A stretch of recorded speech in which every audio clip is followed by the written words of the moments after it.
Yeah, a welcome back to this second part of our Third World Community Power Conference. And before we start, again, some technical instructions that I've already mentioned in the morning or wherever you are in the earlier session. We request all the participants to stay muted until you are requested to speak or you are a speaker, in order to avoid background noises. Let me also mention that this is a public event. In principle, everybody can join, and we also have a live stream on YouTube. So aside from the people here in this meeting, people are following our meeting here on YouTube. There will be also all the sessions recorded and later made available in our YouTube channel. With this, I have the pleasure to hand over to the moderator and chair of our afternoon, or I should say afternoon, our third session, which is about creating capacities and networks. And we have an important partner here, the Global Women's Network for the Energy Transition. And Christine Linz, who was mentioned in the program, has, for personal reasons, not been able to make it, but we have another representative from the Global Women's Network. I'm pleased to welcome Davina Ngay. I hope I pronounce your name correctly. And then I would just hand over to you. Davina, welcome, and please take over. Thank you so much, Stefan. And to the audience, hello and welcome to the World Community Power Conference, and in particular to the session on building capacities and networks. It's great to have you all here today. So as Stefan has mentioned, my name is Davina Ngay, and I'm representing the Global Women's Network for the Energy Transition, or GWNet in short, and I'll be your moderator for today's session. So we have 4 exciting speakers coming up ahead who will discuss the work of their networks, as well as explore the gaps in the area of women and community energy. Before I introduce them, I'd like to share with you a bit more about the work of GWNet. So GWNet is a global network founded in 2017 that aims to advance the global energy transition by empowering women. We seek to address the current gender imbalances in the energy sector and to promote gender-sensitive action around the energy transition in all parts of the world. Our work revolves around 3 main pillars. Firstly, we have advocacy. We generate and disseminate information on the role of women in the energy transition with the goal of creating awareness, strengthening networks, and ultimately influencing decision-making. And one example of this is our recently released study, Women for Sustainable Energy, which provides a snapshot of women's participation in the workforce, and it provides good practice examples and recommendations to improve inclusion in the sustainable energy sector. Our second pillar is mentoring. We lead the development of regional and global mentoring programs designed to accelerate the careers of women already working in the energy sector. Thirdly, we have networking. We facilitate connections among women working in the sector. And to this end, we have a virtual Women in Energy Expert platform with over 1,400 members from over 100 countries. And through this platform, the women can showcase their accomplishments, benefit from increased visibility, and foster support networks which they need to advance their own careers. We also work hand in hand with women's networks from around the world, all the way in Ethiopia and Norway, Pakistan and Mexico, to name just a few countries. And we do this to advance the participation of women at national and regional levels. So these partnerships in particular foster collaboration, peer-to-peer exchange, and knowledge sharing, and they prevent duplication of activities as we all work together towards a shared vision of a more inclusive energy transition. So now I'd like to introduce our 4 speakers for today, after which they'll give their presentations. Firstly, we have Antonia Proca from RES Group. Antonia joined RES Group as a project manager with a particular focus on the European Citizen Energy Academy.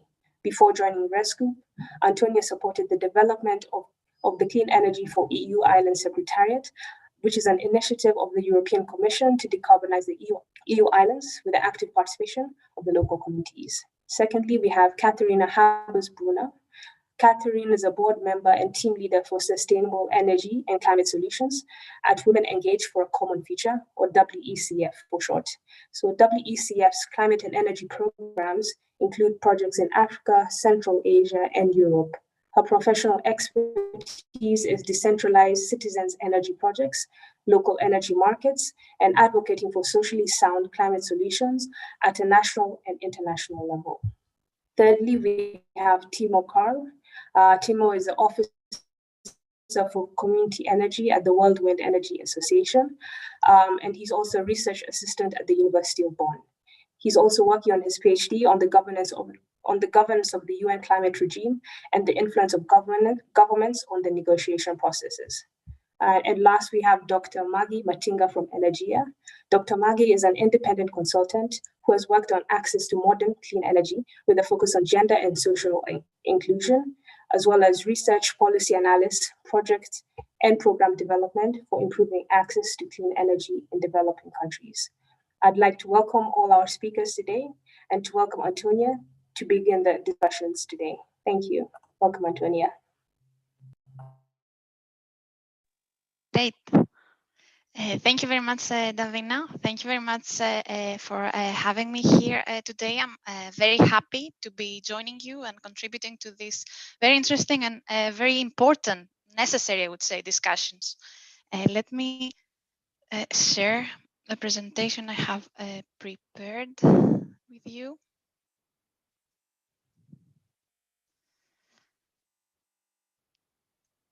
moment. Do you see my screen?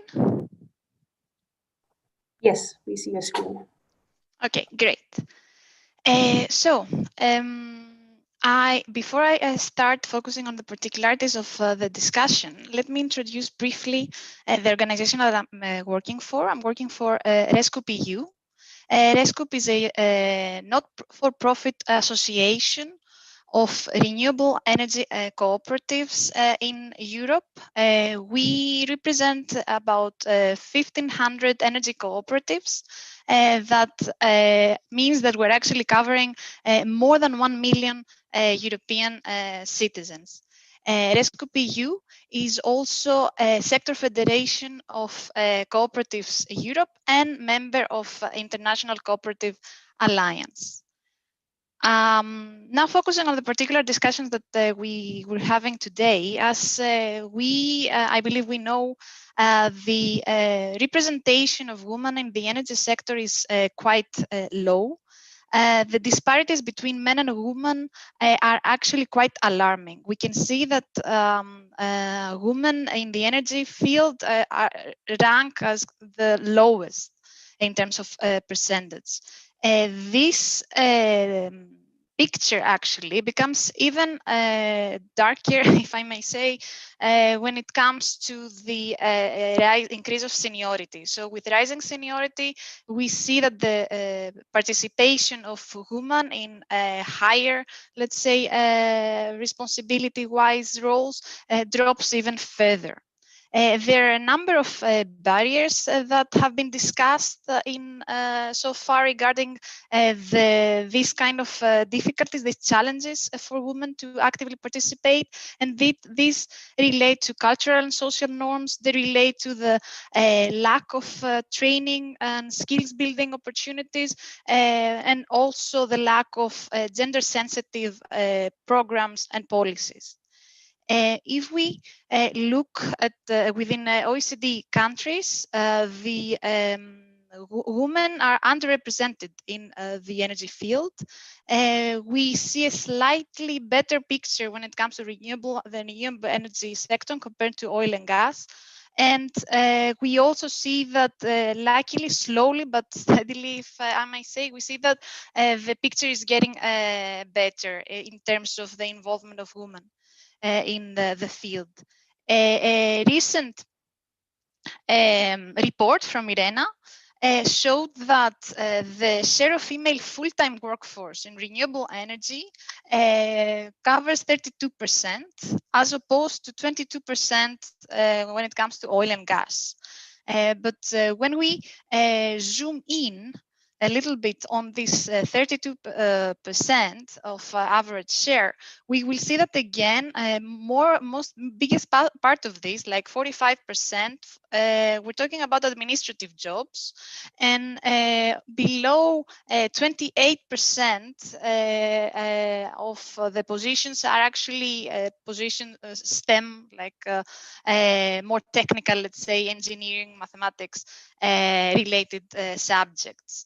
Then if we look into the community energy, actually, we can see that this picture is maybe is a little bit different, but still we see that in certain cases we have participation of women in community energy projects that only rises to about 20%. So there's a lot of things that still need to be done. Luckily, the topics of gender and renewable energy are actually quite high on the agenda. So they're part of the European priorities when it comes to the international cooperation and development. And it is very important that we indeed increase the participation of women across all the different stages of the energy production. Sorry. So we need to engage women. We need to support them in getting access to the design, distribution, management, and consumption of renewable energy sources.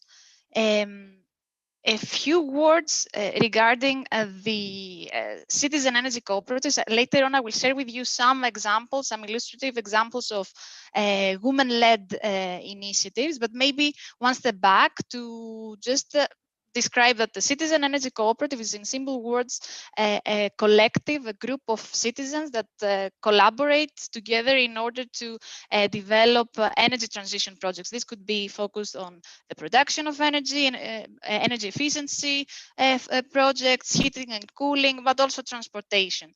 The legal entity as such is not always relevant. But all the initiatives need to comply to these 7 principles of the International Cooperatives Alliance. Cooperative Alliance. These 7 principles, I will zoom in on 3 specific of these principles that are particularly relevant for the discussion today, as they really cover this gender equality that we're discussing. First of all, we talk about voluntary and open membership. Cooperatives are open to the participation of everyone without any gender, social, racial, or political or religious discrimination. Second of all, we talk about democratic governance. So 1 person, 1 vote. There's no discrimination when it comes to the influence of the cooperative on the broader society. And then as last, the principles around education, training, and information, cooperatives are really committed on empowering the people involved in the cooperatives, but also the wider community through socioeconomic, providing the socioeconomic power to them through the membership in the cooperatives. Recently, Rescue has actually also, as part of the Cooperatives Europe, signed the Charter for Gender Equality. So you can see also in the screen, cooperatives provide decent employment and help reduce inequalities, which affect the most vulnerable people, including women. So the equality between women and men and for all is at the core of the cooperative identity, as well as on one of the European Union. So we see that we try to really formalize and continue on this kind of addressing this challenge, joining forces with other cooperatives within the European Union. Then maybe before I continue with the examples, I will briefly share with you the fact that if we look at the very statute of Rescue, since the director of Rescue is a legal person, we appoint 2 natural persons of different gender to actually fulfill the responsibilities of the director.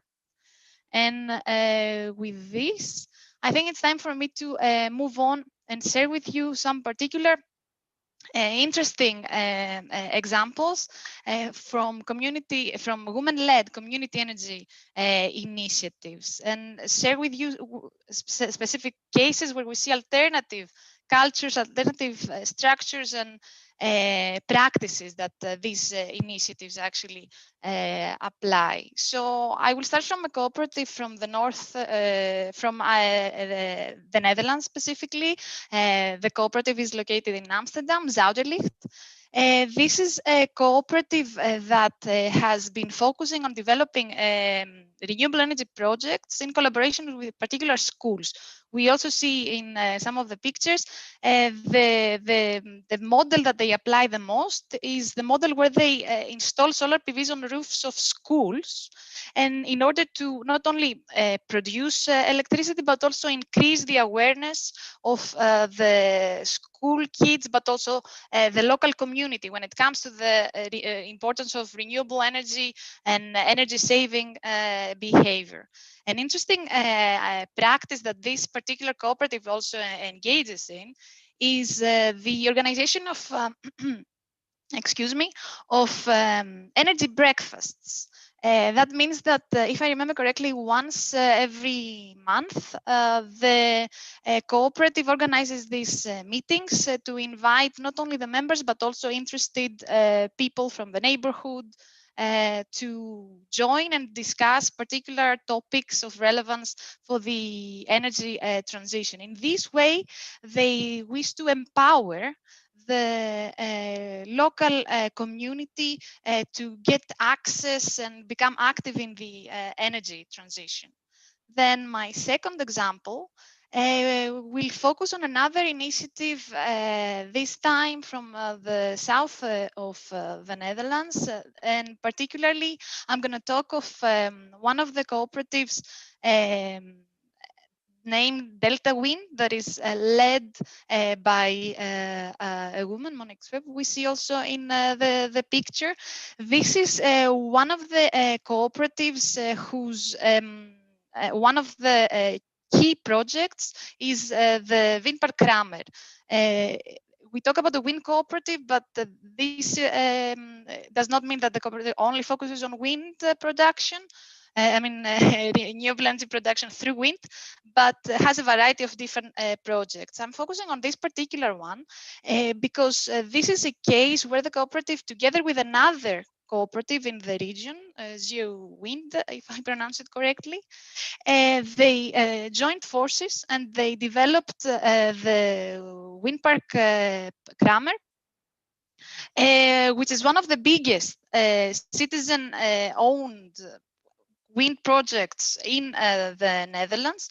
It consists of 34 wind turbines of in total 100 megawatts. And in this particular case, it is interesting to mention that the cooperatives have managed to establish a business model where they sell the electricity that they produce through this park directly to multinationals like Google, AkzoNobel, DSM, and Philips, directly without the involvement of a particular external big energy utility. In this case, I should also mention that recently the cooperatives, jointly they number, I think, about 4,000 citizens. They decided to increase the participation in this particularly big project from 51% to 60% ownership. It's the idea that the people should directly, the people that see the wind turbines in the territory should have a direct also profit from these kind of renewable energy projects. My last example comes from Spain. This time we move to the south, and Ex Energia, which is an initiative that has received also the support of established organizations, previously established organizations like Som Energia. Maybe some of you are more familiar on Gawa and La Corriente. And as we see also in this picture, this initiative actually is a woman cooperative that is also focusing not only on the generation of renewable, but also on the installation of the very solar panel that will generate the electricity for the community. We see that in this case, the members of this cooperative have also organized the trainings to really get the women involved really like in a status that they're able to literally take energy on their own hands. With this, my last slide for today's discussion. We've seen that we've had different kind of initiatives, some focusing more on the cultural side of it, changing the discourse, let's say the discussion, some trying to really create different structures, different type of business models, different organizational models, and then others that also try to focus on the level of the particular practices, like engaging women to take action in areas that haven't necessarily been so actively involved previously. These examples, I think, also link quite well with the discussions that and the actions that are taking place broadly in Europe, where we see that women are actually taking the streets to really demand for a change of the energy model towards a renewable energy-based model, distributed, decentralized, democratic, participatory, decarbonized, and equitable, fair, and in the hands of the people. This type of model, as the discussion goes on, is a model that focuses on, is a right and focuses on life. As we heard in the morning session, is energy for happiness. So these kind of questions, the movement connected with the ecofeminism initiatives, the idea is that we need to change the questions that we ask, and we need to really focus on the question, energy for whom? Energy, what kind of energy, how much energy, and what is this energy actually being used for? We believe that this energy, that people need to have direct access and direct participation across the different value to the different sections of the value chain, let's say, in the energy field. And we believe that the energy should indeed focus on taking care of people and taking care of people's subsistence. I hope I haven't talked too long. Thank you very much once again. I'm gonna give the word back to you. One moment. Thank you so much, The word back to Antonia, you, Davina. Yes, thank you so much, Antonia, for that insightful presentation, as well as for sharing the different community energy models that REST Group is involved in. At this time, I'd like to invite Katerina to give her presentation. Welcome, Katerina. Hello, everybody. I also share my screen. So can you see it?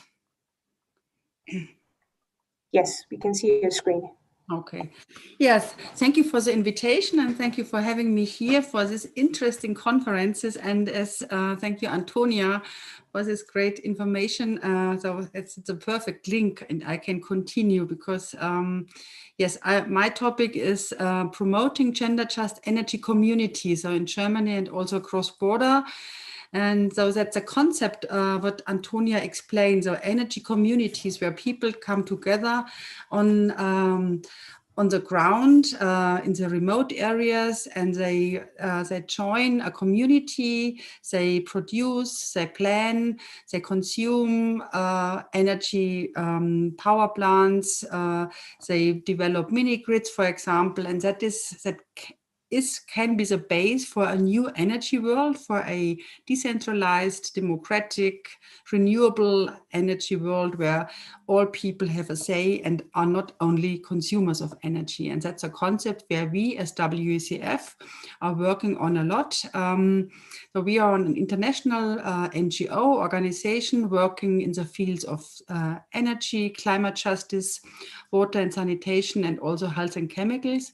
And our cross-cutting, very important issue is gender equality. So to start from the very beginning for projects, for example, to implement them in a gender equal and gender transformative way. So to change also the power systems.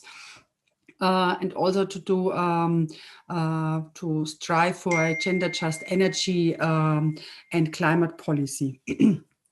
That is how we work. And we think that we have a lot of gender dimension in the energy, and so thank you, Antonia, so for focusing also on the part of participation of women in the energy world, but it's also very manifold because we see a lot of interlinkages between energy and gender. So, and for one point, for example, is the reproductive work. So women, we know they work more hours than men in the household for childcare, for caring for elderly people, and mostly not paid. So much more unpaid hours than men, for example, meaning they need more energy for the household. They need more energy for the work they are doing in the house.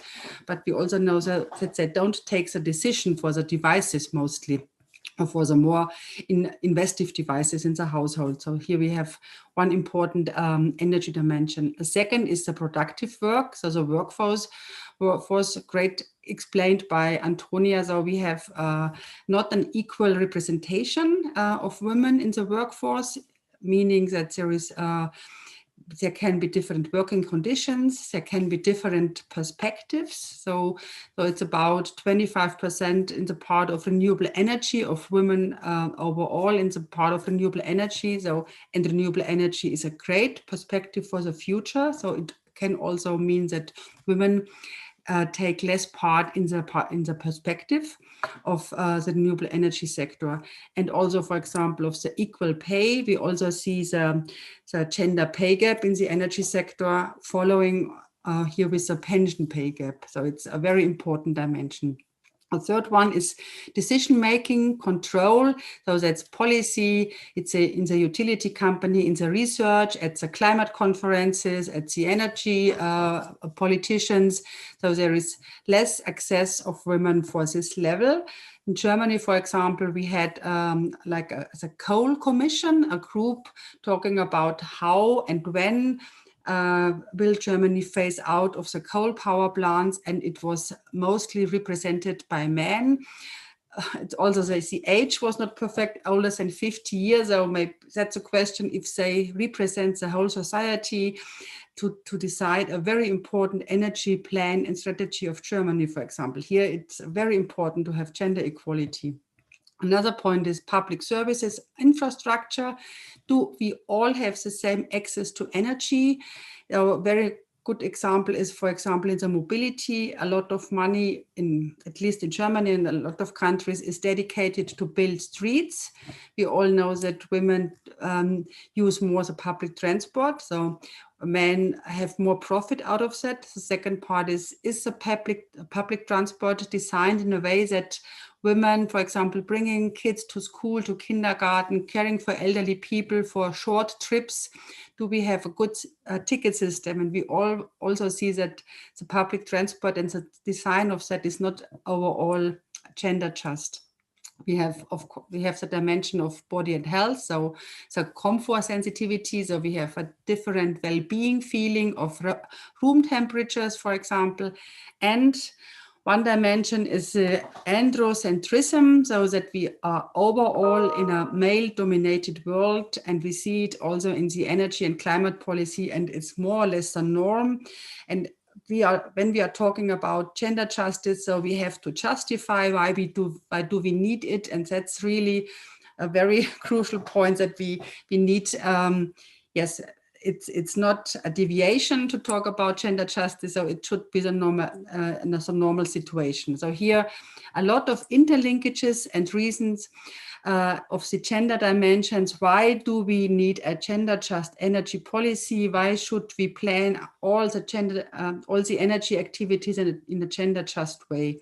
And how we go forward as WECF is for our approach with energy communities you see here. So it's a normal project cycles and process, but it's nothing spectacular and skyrocketing, but it's what we are doing is to start from the very beginning with gender analysis, for example, with needs assessment to see what is the needs, the interest of all the people, of women, of men, of all gender, of all age, and then to plan the activities mobilize the people, to do capacity buildings, or to do a particular women's empowerment, and to organize, for example, the trainings that women can take part. So for our projects in Africa and Ethiopia and Uganda, it means to care for a safe transport, that women are sure to have a safe transport to come to the training, to go back from the training, for example.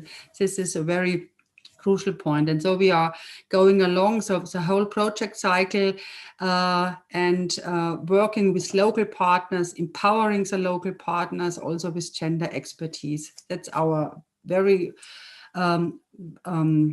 our gender just approach for all the energy community projects. And how do we include gender in all the project activities? So here we apply various gender instruments. So it's like a toolkit. So we don't have like a checklist, and not one size fits for all, depending on the results of the gender analysis. For example, it's very important to have a gender just communication. It's in the energy sector really very important, because we still have a pretty male-dominated communication and advertisement. So it's so we really need to think actively how to make the communication more inclusive, more intersectional, more gender just in the language, in the pictures. So here it's a very low threshold, and we can achieve a lot. What we see, for example, in Germany, many energy communities, they also shift a bit and think, how can we address younger people, more women, people with migration background, etc. And that's always a matter of communication. I don't go through all the instruments, but I would also like to highlight the capacity building for the partners. So we work with partners in Europe, in Germany, or for example in Africa, and also to transfer gender knowledge to the partners is a very important first point to implement the project and to empower the partners. And in a second step, for example, to empower the beneficiaries, so women, the men, the households, for example, to have a better and affordable access to energy.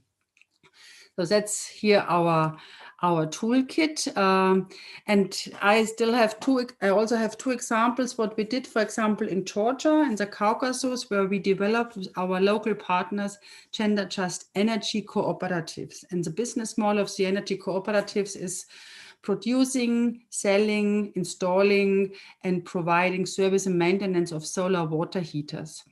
And the gender just approach is that we are empowered.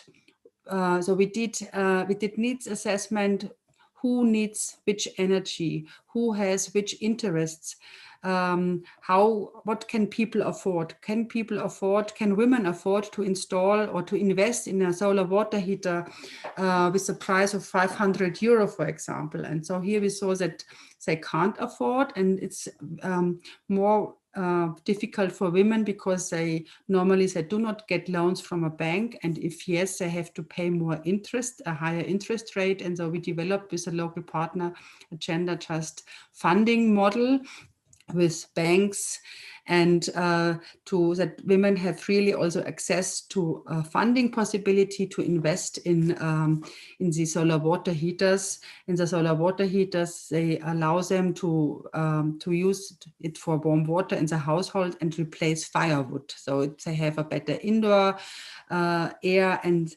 it's also a matter of climate protection, because the deforestation is reduced. So that's a very rough explanation of the gender just cooperatives. We do also a lot of capacity building. We included international investors, and also the international investors, they agreed to the gender policy of the cooperatives. And overall, it's a very nice model which can be upscaled easily. A second example, what we did with gender just communities in Uganda. So here working with different energy technologies like photovoltaic solar pump, the production of briquettes as replacement also for firewood and biogas. And what we did here is to work always on two levels, to work on a community level, mostly with agricultural cooperatives, which have a high need for electricity and energy, and also on the household level. So to empower the members of cooperatives and the community itself to develop business models. So we saw on community levels that very successful entrepreneurships have been developed, for example, the production of briquettes, so the investment in the briquetting equipment, the production of equipment, and so the people, the women, they can use the briquettes for their household purposes, or also they can sell it and they can make a small business model out of it. So it was always also the ongoing empowerment. And what we saw here as a success factor is the trainings for women's energy ambassadors. So to make women, girls aware about renewable energy, about how technologies work. So it's not to go too deep, to show what is the advantage, to show what can be done on a community level. So how to strengthen communities, how to make the communities resilient, how to keep the knowledge in the community. And that was really very important. And they spread the idea of renewable energy like an ambassador system. And we do also a lot of policy work. So for example, at the climate conferences since Paris 2015, we do every year a Gender Just Climate Solution Award. So we invite internationally organizations to apply for the award and to show what can be done to save the climate with mitigation and adaptation activities with a gender just approach. And the award ceremony is normally within the climate conference, what you see here in the middle of the slide. We developed like educational posters, like Let Women Grab in the Toolbox you find on the homepage. And we did recently publish a publication in German, Women Energy Transition, Frauen Energiewende. And here we highlighted and focused on the situation in Germany and also on the situation of energy communities and energy cooperatives in Germany, because what Antonia showed is that mostly the cooperative, they have such a high potential to be gender just and to be gender sensitive with a democratic issue, with empowering, with everybody can join, not only focus on maximizing the dividend, for example, and really to show how this potential can be used to become more gender just, gender transformative and inclusive, and to use it for to speed up with the important energy transition. So it means that why gender just energy communities speed up the energy transition is because they have the potential to reduce the barriers women are facing with, the structural, financial, and personal barriers. And we use the complete transformational potential we have because we have more actors, so we have more expertise, we have more engagement, and overall we have more power for the energy transition, meaning more participation and social acceptance. And we also see that all over the world, energy communities, they act mostly on a local level where women have a say, so they are very visible change agents. And overall, we know that gender just energy projects and policy are more effective and have a wider scope. So we see in the studies. It means going along with a gender just approach, we have the potential to make the bottom-up energy revolution happen. So thank you very much for your attention, and I'm happy to answer any questions later on. Back to you, Davina. Thanks. Thank you so much, Katharina, for yet another engaging presentation. It was really interesting to see your slide on gender instruments, and it just shows how many or how vast their approaches are to tackling gender equality in the sector. So thank you very much. And I would like to invite Timo to give his presentation. Timo, welcome. And I just kindly ask you that in the interest of time to please keep your presentation to 10 minutes. Welcome.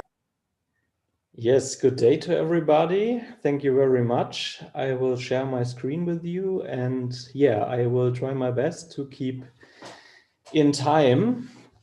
I'm very happy to introduce to you today the study which we are working out at the moment. So the World Wind Energy Association, together with the National Association of Renewable Energy in North Rhine-Westphalia here in Germany, and the Japanese Community Power Network. We work on a study called Women in Community Energy, an international project. And yeah, today I represent this study, but we also have from the other associations female co-workers, so we work on a equal level. So just to point out this already in the beginning. So let me here. I hope you can see the next slides. Well, I can keep this short because Antonia already pointed out very detailed the numbers with which we are confronted. Also in the renewable energy sector, we have around 11 million people now working in the renewable energy sector, and only around 30% of these workers are women. So we have a gender gap here in practice, and IRENA estimates till 2050 that around 42 million people will work in this field. And of course, it should be the claim and the approach that this is equal, on an equal level, the participation from all genders. So I agree that it's not only a binary aspect between men and women. We concentrate in the study on women, but all gender should be participating equal. Yeah, but we also have a gender gap in theory. In the morning sessions, it was already kind of announced. Only in the last 10 years, we see the development that the literature about gender and climate nexus is rising a little bit. Still, there is a lot of work to do, but we have even less and fewer studies on the role of women in the energy economics, energy politics, and especially, and this is our special approach, of the role of women in community energy. Of course, there are some individual promising studies, but there's a lot of work still to do, and what we are missing especially is an international comparison perspective for the possibilities of women to participate, to invest, to find access to community energy. And this is our target here from the three associations, I introduced us already to create this international comparison perspective. How do we do it? Of course, on the basic of literature review, but we also send it out to surveys to the community energy projects in North Rhine-Westphalia and also so here in Germany, and also in Japan. It's 2 surveys.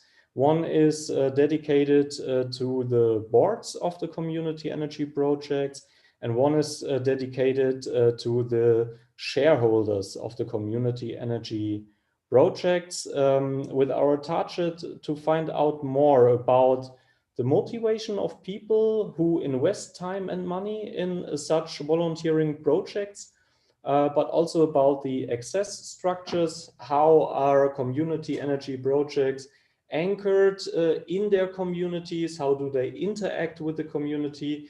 Of course, we are sure that on the basic on this question, we will find out also gender differences in the reason, the motivation, and also the participation possibilities in general between men and women.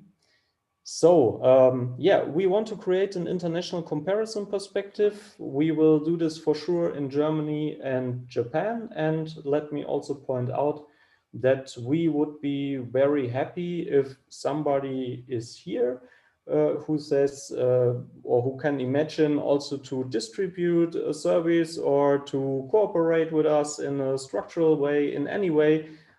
Be very invited to contact us. We are very happy about every help, and as more international data we can collect in the end, as better we can finalize our study, of course.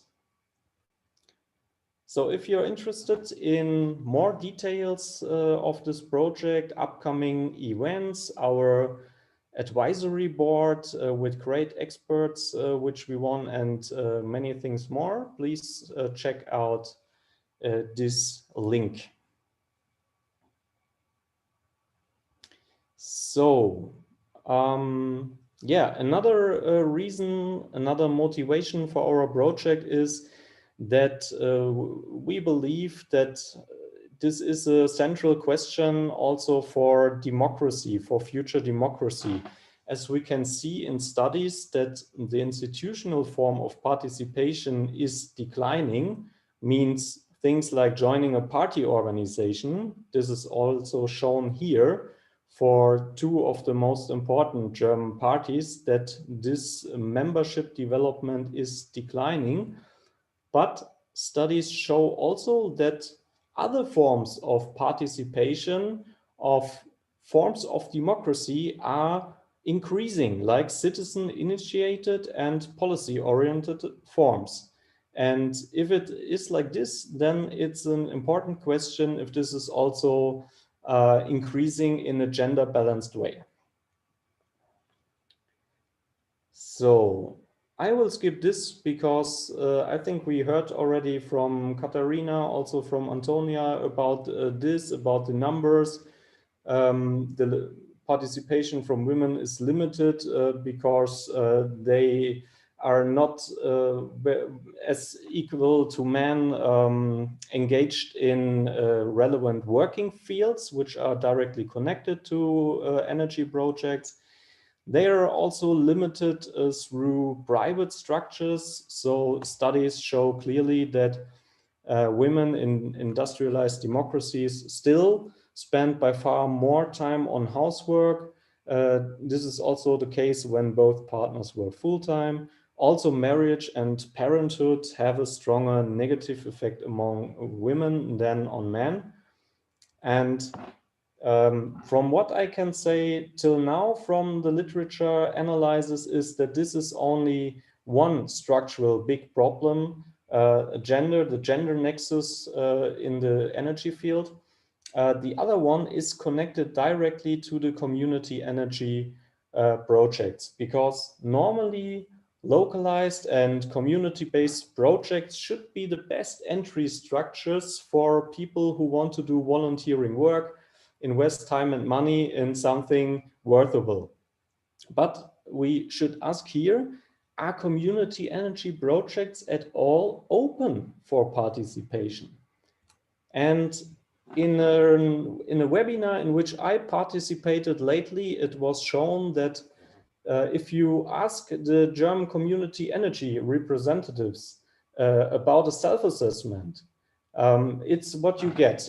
This is what you get there, for example, and I marked disabilities FET, which I think is the most interesting for our studies. They believe themselves already as kind of reserved, not too much visible to the public, that this is at least expendable, too often invisible or perceived as a closed group.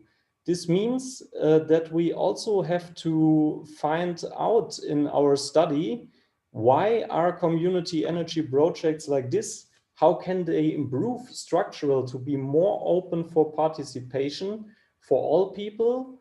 Also, especially for women, which have already more problems to find access to such structures. And the answer will be that also community energy projects will have to change will have to be more open to the community, to the society, and it seems already for sure that in the end also one outlook will be that we should create open kind of structures or networks between the community energy projects, and especially gender-based approaches which are implemented in these networks to improve this structural situation. So, yes, this is my presentation, and I'm open for questions and all kind of remarks. Thank you, Timo, for a great presentation. It was really amazing that you highlighted the gender gap, not only in practice, which we understand, but also in theory as well as for asking the question about the accessibility of community energy projects. And it's clear that there is still a lot of work to ensure that these projects are accessible for everyone in the community to take part in. And on that note, I would like to invite our fourth and our final speaker for today, Dr. Maggie. Welcome, Dr. Maggie, and we look forward to your presentation.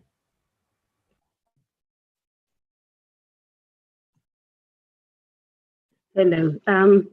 Thank you very much for inviting me and Energia to this session. I will just share my screen now. First of all, to just say it's sort of a privilege to be hearing from all the presenters today, and in particular hearing the European perspective, because we often talk about gender and immediately people, you know, at least in my sector, think about developing countries and how they are failing. But this obviously shows we're all failing, which is not a comfort, but it also shows that there are a lot of lessons, I think, that we can learn from each other. Can you see my screen now? Yes, we can see your screen. Okay. Well, for today's presentation, you know, the title of the session, of course, is Capacity Building and Networking. And there's a lot that has already been said by some of the partners. And as an Energia, there's a lot that we have in common with groups like WECF in how we approach the question of reducing gender gaps in the energy sector in all aspects. So what I thought I would do is to take a little bit of a detour and actually look at what we've done or what we've learned in the past in a very quick way for 10 minutes, but to also focus about transforming the energy food for women and by women in the post-COVID future that we all face. To begin with, just to begin about little bit about Energia. It's the International Network on Gender and Energy, and it was founded in 1996 with partners from 15 countries in Africa and Asia. And so it's very much a sort of a grassroots-based organization, or it was catalyzed organization. And it was really created as an institutional base for mainstreaming gender equality and women's empowerment in the energy sector. And our focus has been developing countries. And when we talk about empowerment and equality, we look at the whole chain. So we look at policy making, we look at enabling environment in the sector. So whether they're intergovernmental processes or national processes or public campaigns, trying to create an enabling environment for that. We also look at women's economic empowerment in terms of women participating in energy value chains at all levels. So whether it's very small energy technologies or community energy or even grid energy, actually. We also work with networking. It's a huge part of our efforts to transform the sector. And this is really to try to create partnerships and to create a common voice on the linkages between gender and energy. And by doing that, to strengthen the voice, to strengthen the changes, as well as to learn from each other with other networks. Another thing that we hope to do is to to become thought leaders in research and innovation on gender and energy.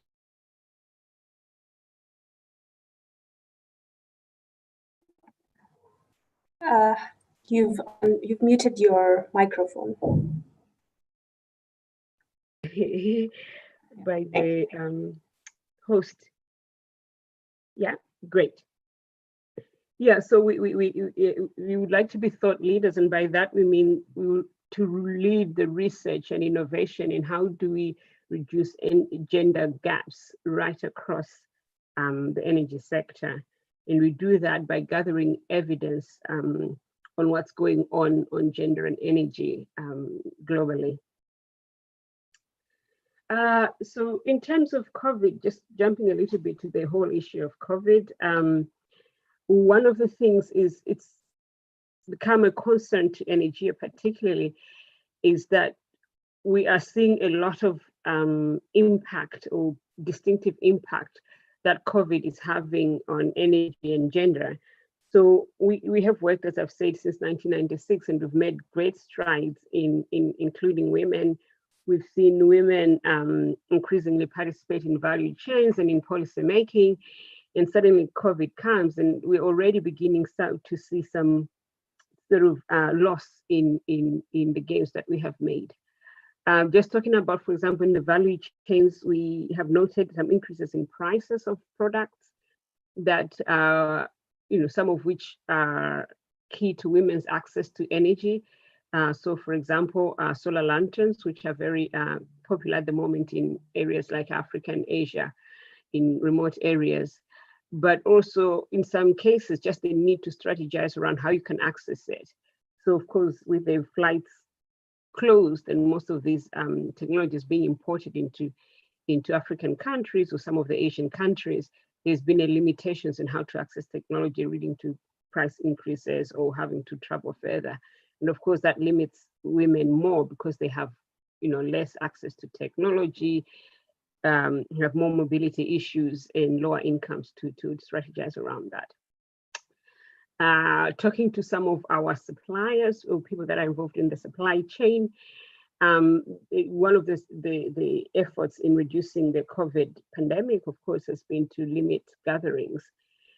But over the last sort of 30 years, women's development in particular has centered around mobilizing women in groups. So when they cannot gather, then they affect how they access technology and how they access support services for those technologies. We've also seen disruptions to how energy finance, the channels that women use for financing energy technology, for getting energy information, and for getting energy technologies for themselves. So in the past 5-6 years, we've seen a huge leap in how village saving loan groups or women's groups are used as channels for accessing energy technology or information or energy finance. And of course, now they cannot meet, or the cost of meeting is much, much higher, because then they have to provide all the let's say accessories that have become part of COVID gatherings, the face masks and the sanitization things. And that has also limited how women can access technology. One trend that we're seeing as a way of coping with these limitations is that a lot of companies have gone to pay-go systems.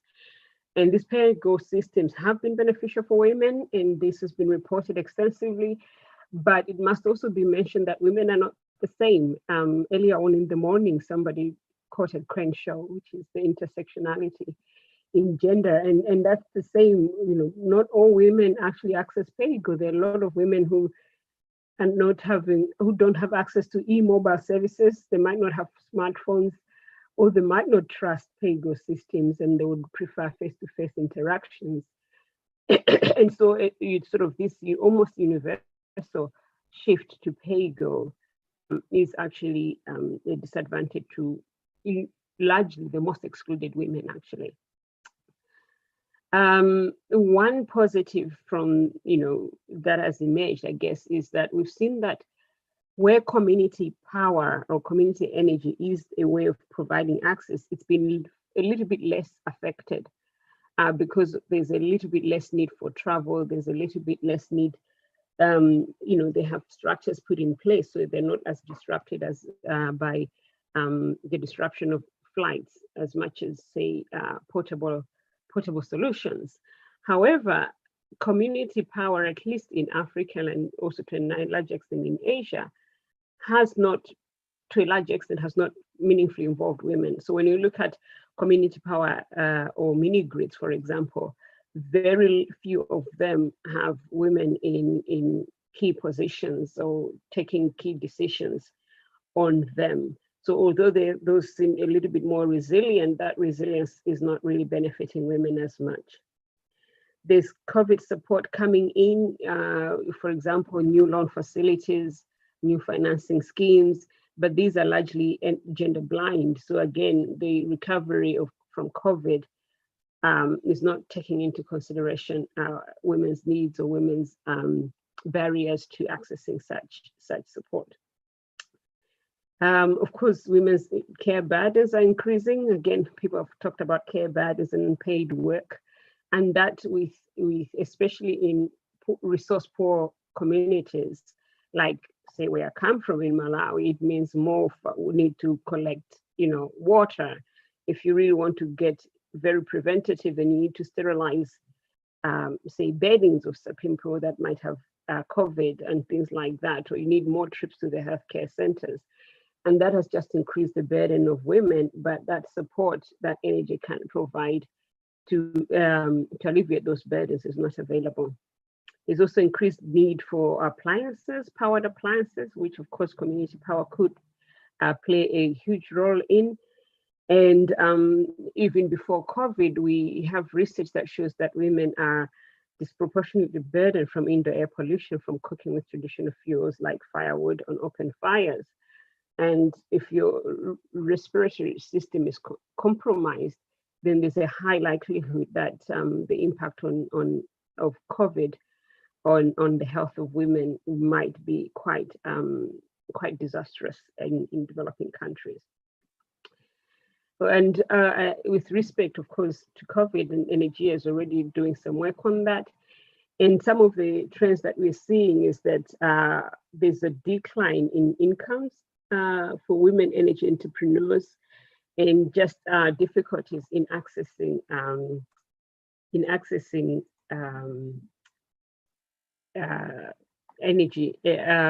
finances for their businesses. So already we're seeing impact, and that impact is quite high, even just over 3 months. And we expect that to be even much more impactful or adverse over the next, we are sort of in the 9th month, 10th month of COVID now. So we as Energia are proposing a couple of changes if we are to really include women in building better after COVID, and if we are to transform the sector. There are a couple of propositions, and I will not get to all the propositions here because of time. But some of the propositions we make is that there's an increasing need to work with women-focused companies and women-focused initiatives. Many here are already women-focused initiatives. In developing countries, we've got initiatives such as Solar Sisters that are very women-centric. And they really already have the connections and the contacts on the ground with women and good experience of working with women and knowing what works and what doesn't work. COVID also, in the situation of women in general in energy, calls for a need for financing women-led energy businesses, providing them with business development support. So for example, how do they write bankable proposals, and how do they approach banks or other financial institutions for finances? There's need to support more women in tech.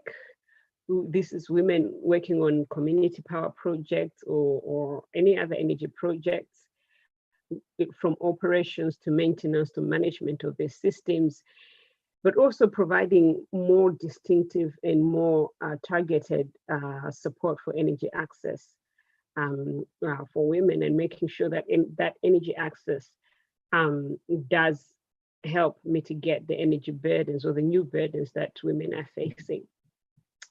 One trend that we expect to emerge in this sort of post-COVID is an increase in male out migration, particularly from rural areas, because of course the economies have been hit.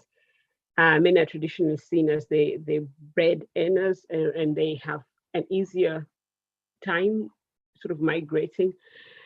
And that, in a way, on one hand, it increases burdens for women because they have to take up men's work, hence the need for more support for their burdens.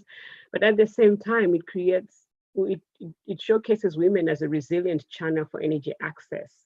So, if you're a company really wanting people in the rural communities that will stay and build energy businesses, then the women are there already. And it also creates an opportunity for them to participate. But that opportunity that it creates has to be supported from sort of upstream support to these women. One example we have of this, and this was not COVID in particular, but Energia did some research in Nepal where we saw huge levels of male migration to the Gulf states.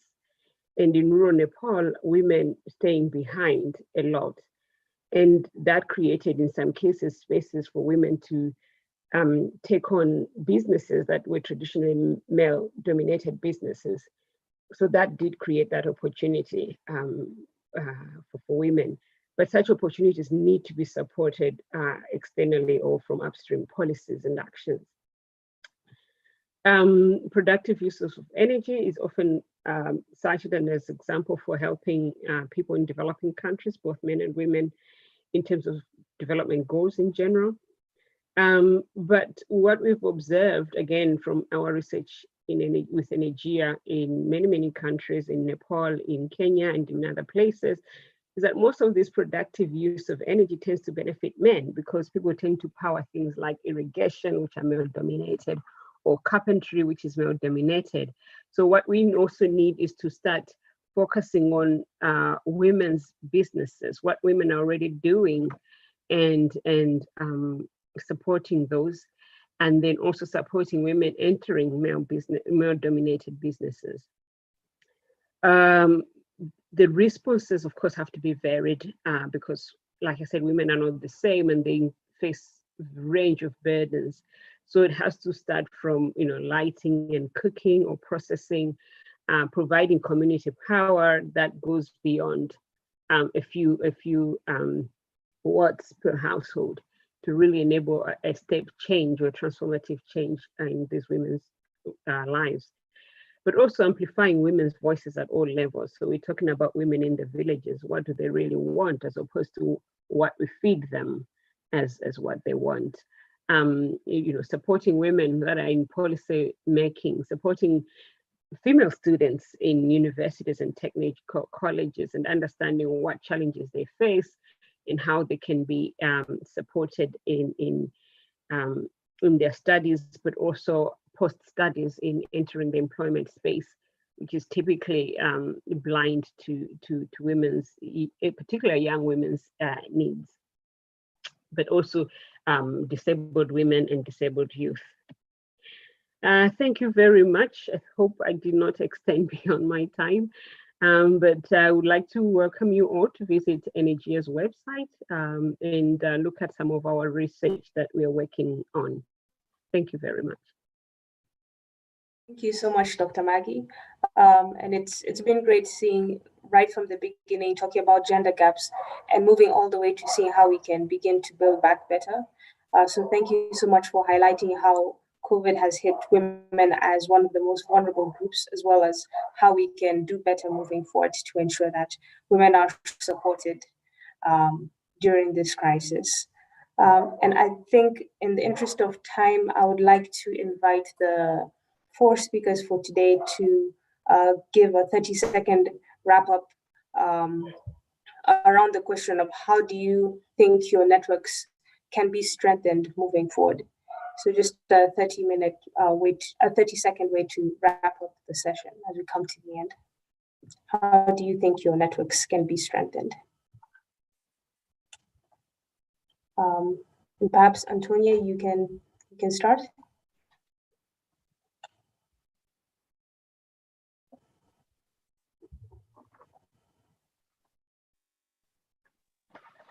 Sure.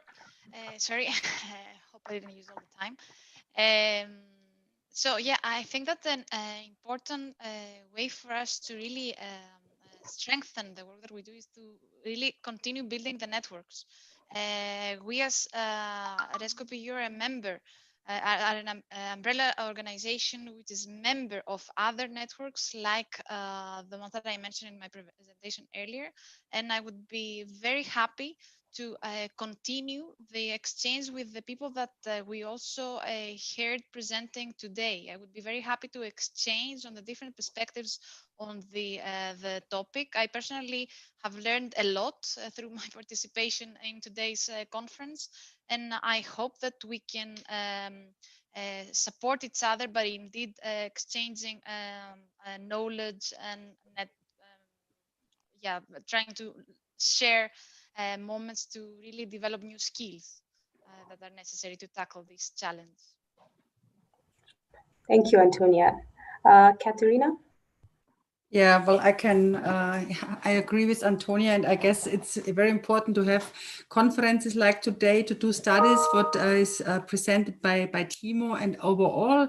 So we know the instruments, so we know we have so great pilots. So you showed pilots from all over the world, Maggie and also Antonia from the Netherlands and from Spain, and we know them, so really to upscale them and to show how it would work, and to really work for a gender just policy, because we see great policy instruments like the EU gender equality strategy, but we do not have coherent policies. That I think we have to insist and to have to strive much more on the policies and also to transfer gender knowledge to the policy level. So that's a really important and ongoing process. Thank you, Katerina. Timo? Yeah, so I think very important remark with the politics from a Eurocentric perspective or German-centric perspective. We have some networks for community energy actors which do important and good work. Of course, you can always improve all structures. It's not so easy to integrate very different and decentralized actors in such networks. I think it's even the more important question in Germany and Europe, how this community energy projects actors can act themselves into the society to have a more open impression for the people that they can participate here. And what we can learn from the sessions today is that it's useful to take a look in other countries like Australia and other country examples which were presented today, what we can learn from there. And that's why I feel our study project to make this international comparison between access possibilities and the nexus between gender and community energy. This is kind of strengthened for me now after the discussion, and I think we should go on with this. Thank you, Timo. And Dr. Maggie? Yes, thank you. I think for Energia, we continually need to build the evidence. Unbelievable as it is, we're still always asked to make a case for women. In some cases, it might be justifiable, but in most cases, you'd think we've done that enough, but we still need to build that evidence. Listening to the presenters here, I think there's a lot of learning that can happen between the North and the South, even though our problems might seem very, very different. Energia has been there since 1996, so it actually is an older member of this grouping, has got a long-standing experience that I think the North can also draw from, and equally we can draw from the North some good examples of what we can do, and even work collaboratively to change the sector. And another thing is to be continually responsive to changes, and in part that's why I also presented on COVID. We're always faced with changing landscape, and we need to continually be gathering the evidence. I guess that's why we need to still gather evidence in some cases, to continue to respond to new challenges and remain relevant. And finally, I think a challenge that we face as networks, particularly advocacy networks, is when does the advocacy becomes policy and action? And that is a connection that's very difficult sometimes to make because we have less control over the policy. And even when the policies are made, they're sometimes not implemented. And the more we can push for that and the more we can showcase that our advocacy and our networking has led into concrete action, the more we can change the space for women. Thank you. Thank you so much, Dr. Maggie. And I'd like to once again take the time to thank all our speakers today for sharing their challenges, their successes, as well as their expertise, and sharing their knowledge with us in this very interesting webinar. I'd like to thank the audience for attending.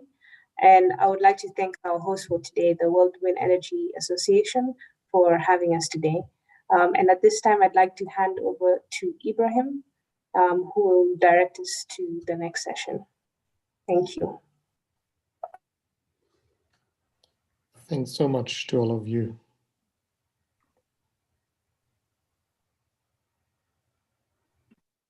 Microphone is active now? Yeah. Yes. Great.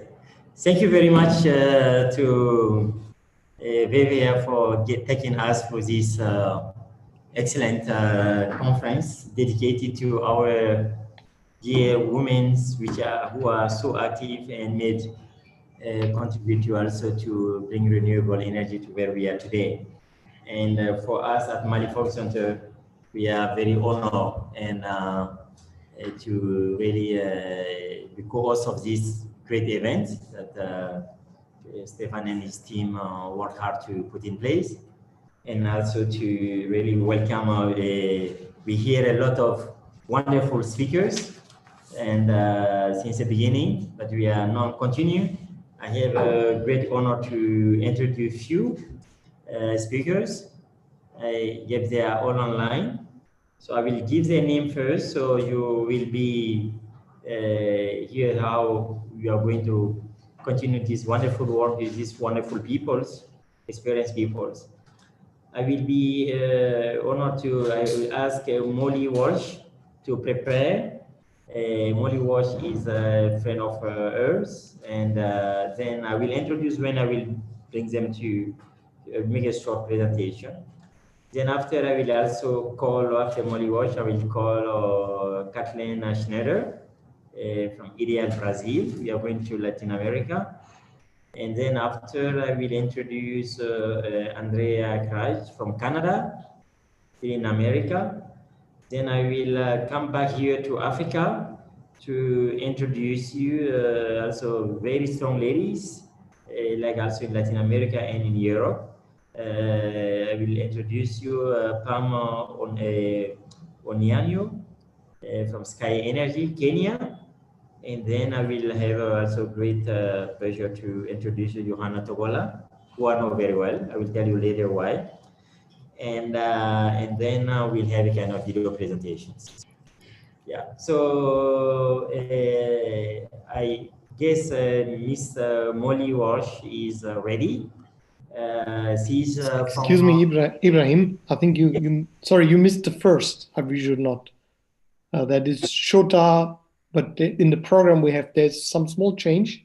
Okay. Tetsu is there, but there should be Shota who introduces the Japanese ladies which are in the program. But Molly Walsh is she's Japanese. Yes. No. Yes, I didn't mention there will be 4 Japanese speakers who will be introduced by our friend from ISEP Japan. You are correct, Stefan. Yeah. Sorry. So, yes, thank you. Yes, that's correct. We'll have so that means it's going to be quite interesting still to go. Yeah. And to start from my side, those who I will be presenting, I want to introduce Ms. Molly Walsh. Molly Walsh is from Friend of the Earth, and she's going to take us through why are there not women in community energy and what to do about it. Molly Walsh is originally from Ireland and has an academic background in biology and ecology. She has worked in Brussels since 2013. She campaigned and advocated for the energy transition to be in the hand of the community and of the citizen. So Molly Walsh, the floor is yours. Great, thank you very much. Everyone can hear me okay? Yeah. Okay, so I'm going to speak a little bit about why don't we have more women in community energy. And we heard a lot this morning about the different, we heard from Dorte Fouquet, and we heard about from the different researchers who are looking into this.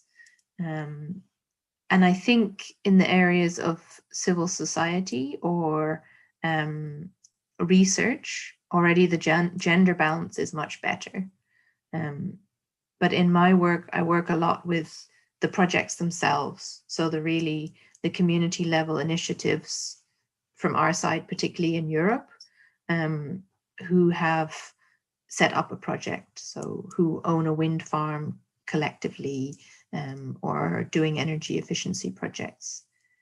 And for sure, most of those kind of practitioners are men. We've spoke with ResCop quite a lot about it. It's a known phenomenon, and now they are starting to take measures to see what they can do about that. But also, every movement has its kind of heroes and its the kind of characters in its stories. And for the community energy movement in Europe, it's certainly male characters. People like Dirk van Sint-Jan, who many of you will know. Of course, I love Dirk. He's an amazing character for us to put forward. But also similarly, people in the UK like Agamemnon, most of our kind of early pioneers and heroes are really male figures. And we've wondered, like, what are the reasons behind this? And I have a few theories myself, but I'm also interested in hearing other people's ideas. And one of them is the general lack of encouragement and lack of belief that women should be doing things in STEM, so in science and technology in general.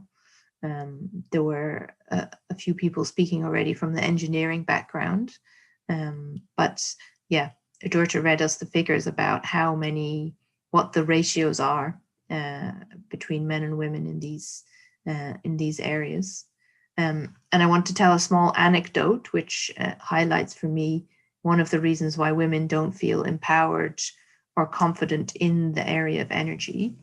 And yeah, as I was introduced, I'm Irish, and I was a policy officer in Friends of the Earth in Ireland before I worked in Brussels. And I remember once being on a national television debate. I was there with my director, who was speaking on the panel. The Minister for Energy at the time was also speaking on the panel, but we were in the audience. It's the Pat Kenny show. And so there was a male host, 2 other men on the panel, and the topic was energy. And there was a debate, and I, in the audience, had my hand up the whole time. I wanted to ask a question. And none of the people from the audience who were given the microphone were women. Everyone was men. And so the entire debate, the people on the stage, the people who were given the microphone in the audience were all men. And afterwards, we were invited to the green room to go backstage. And the TV presenter was being very friendly and very charming. And when we were leaving, he said, "Oh, I hope we'll see you again." And I said, yeah, because it would be nice to have some female voices. And he said, "Oh, yeah, but you know, we were talking about energy and it's very technical. And when it gets very technical, it just gets very male." And he meant this as just like the way things were, like as if, yeah, well, I mean, when the sun shines, the sky is blue. And this is the kind of expectation for the debate on energy, that it's by men and for men. And Dorte talked in the morning about how manuals for technical energy systems are designed by men and for men. So making sure that we don't think that energy is purely the purvey of men is one of the things that we can do about it. And also looking at the kind of barriers to engagement that push women out of these groups, I think is important. There's a lot of discourse and discussion in the sector about what the barriers are to community ownership of energy. And when I first started working on this topic, I traveled around Europe and I met with a lot of projects, and I always asked them, what was the most difficult thing about succeeding in your project? Or why do you know some reasons why some other projects have failed? And of course, there's 4 or 5 well-known technical barriers, you know, administrative barriers, grid access, access to finance. And these are what you will always read about in the literature. But there are also others. Many community energy groups fall apart because of group dynamics, because of problems within the group, because it's a voluntary group of citizens working together, trying to do something good for their community. And sometimes there are just people who are very difficult to work with, or the group doesn't take any time to sustain itself and care for for people who are burning out and make sure that people stay engaged and excited in a project. And this is a very common reason why community energy projects fail, even though you don't read about it so much in the literature. So one of the things we think we can do about this is we've started to address it directly. And we, with Friends of the Earth and ResCop and Energy Cities, we produced a handbook on community energy. So it's for anybody who's starting up a project and who wants to find out everything they need to know to set up a community energy project in their own community. And if I can share my screen for a moment, we address the technical barriers. So you'll find a lot in it about accessing finance, getting grid access, power purchase agreements, blah, blah, blah. But we also made sure that we spent time and energy in this book on those more kind of soft skills that are needed. So there's a chapter on sustaining your group. There's a chapter on group dynamics. And so you can see we have a little checklist of things to sustain your group. We have things like agree as a group that everyone does what they commit to. Make sure that there are good notes taken in each meeting and shared. Some of these things which sometimes people who've been socialized as women tend to be expected to take care of. And at the end of each chapter there, we also include additional resources. Just to go on, yeah, and then you can see the next chapter is about outreach, community work as listening work. I'll pop the link to this guidebook in the chat, but I think that one of the ways in which we can ensure that there are more women and more, in general, a more diverse community energy movement is putting time and energy into these things which are sometimes thought of as soft skills, like making sure that the dynamics are right, that there isn't a really annoying person taking up too much time in the meetings. And also sharing the stories of women. I think, you know, there are young women coming up in the movement now, and sharing their faces and sharing their motivations just as much as we share those of the no question wonderful beardy old guys who started this movement many years ago. Those are my ideas for now. I will stop sharing my screen and I'll leave it there. And I look forward to hearing other people's ideas and suggestions and participating in the discussion.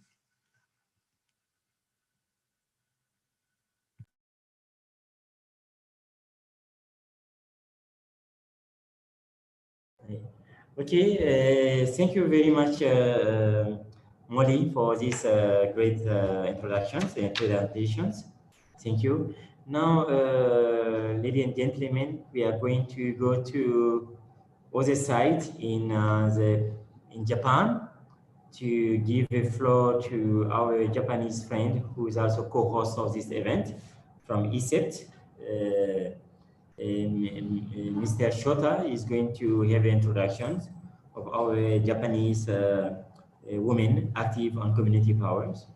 And so, Shota, you have the floor to make your introduction and presentation. Thank you very much. Yeah, thank you. I'm Shota from ICEP, and Tetsu is sleeping, so I substitute this introduction. So as Tetsu said in the first session, the Japan Community Power Association has 10 board members, and half of the board of directors are now women. So so I will introduce 4 female leaders of Japanese community power. First, Noriko Hattori from Shizuoka Mirai Local Energy. Second, Mayumi Fujikawa from Ueda Citizens Energy. And third, Yasuko Inoue from Takaratsuka Sumire Electric Power. And Midori Nakahara from Yamaguchi Community Energy. So each of the leaders sent me the short video message, and I translated and subtitled them in a video. So I will share the video, but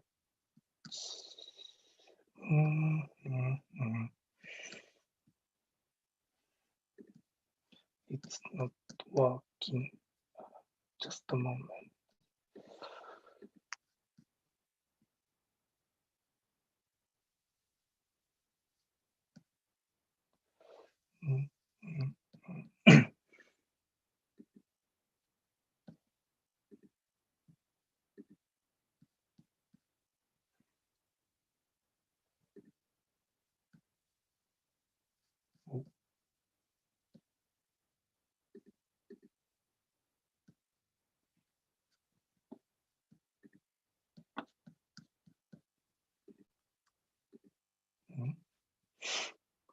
Sorry.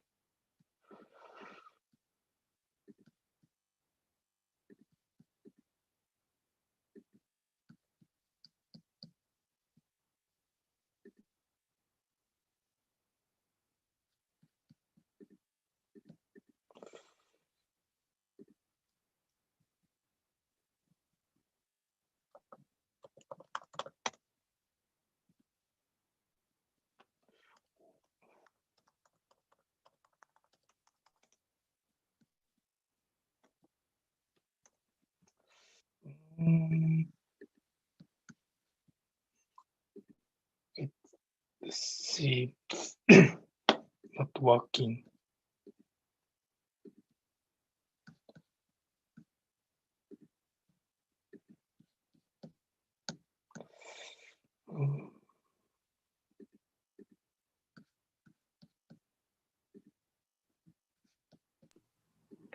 Shota, shall we start with the next speaker first, and you try to yes, please. solve that?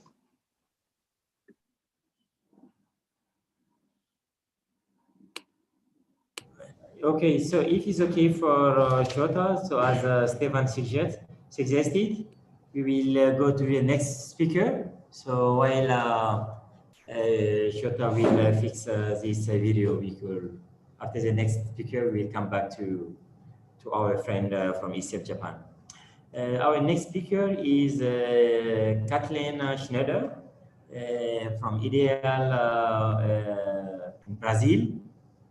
That is working. We are going to listen from Kathleen, Community Energy and Women in Brazil. She's a researcher at photovoltaic, researcher in photovoltaic and energy efficiency, currently promoting solar community and gender equity in the solar energy sector in Brazil. So Kathleen, yeah, the floor is yours. Welcome. Right. Thank you. I will just share my screen very quickly. Can you see my screen? Yeah. Okay.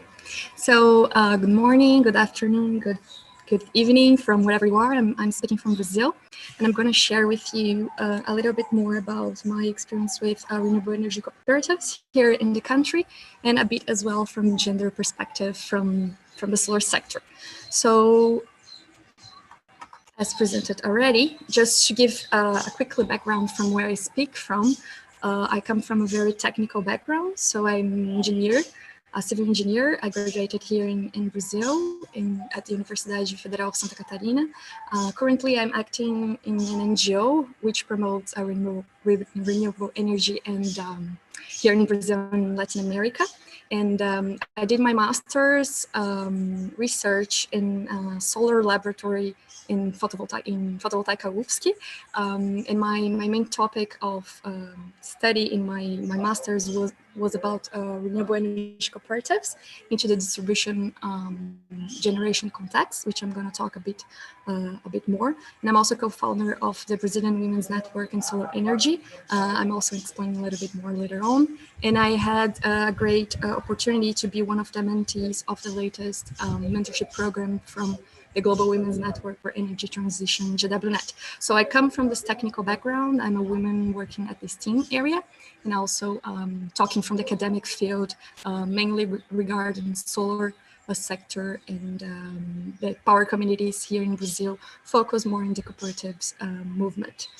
So community power, it refers to people in community cooperating on energy issues. It can be structured in different legal forms depending on legal aspects from each country, regulation, and also cultural aspects. So it can be structured through cooperatives, partnerships, foundations, trusts, and so on.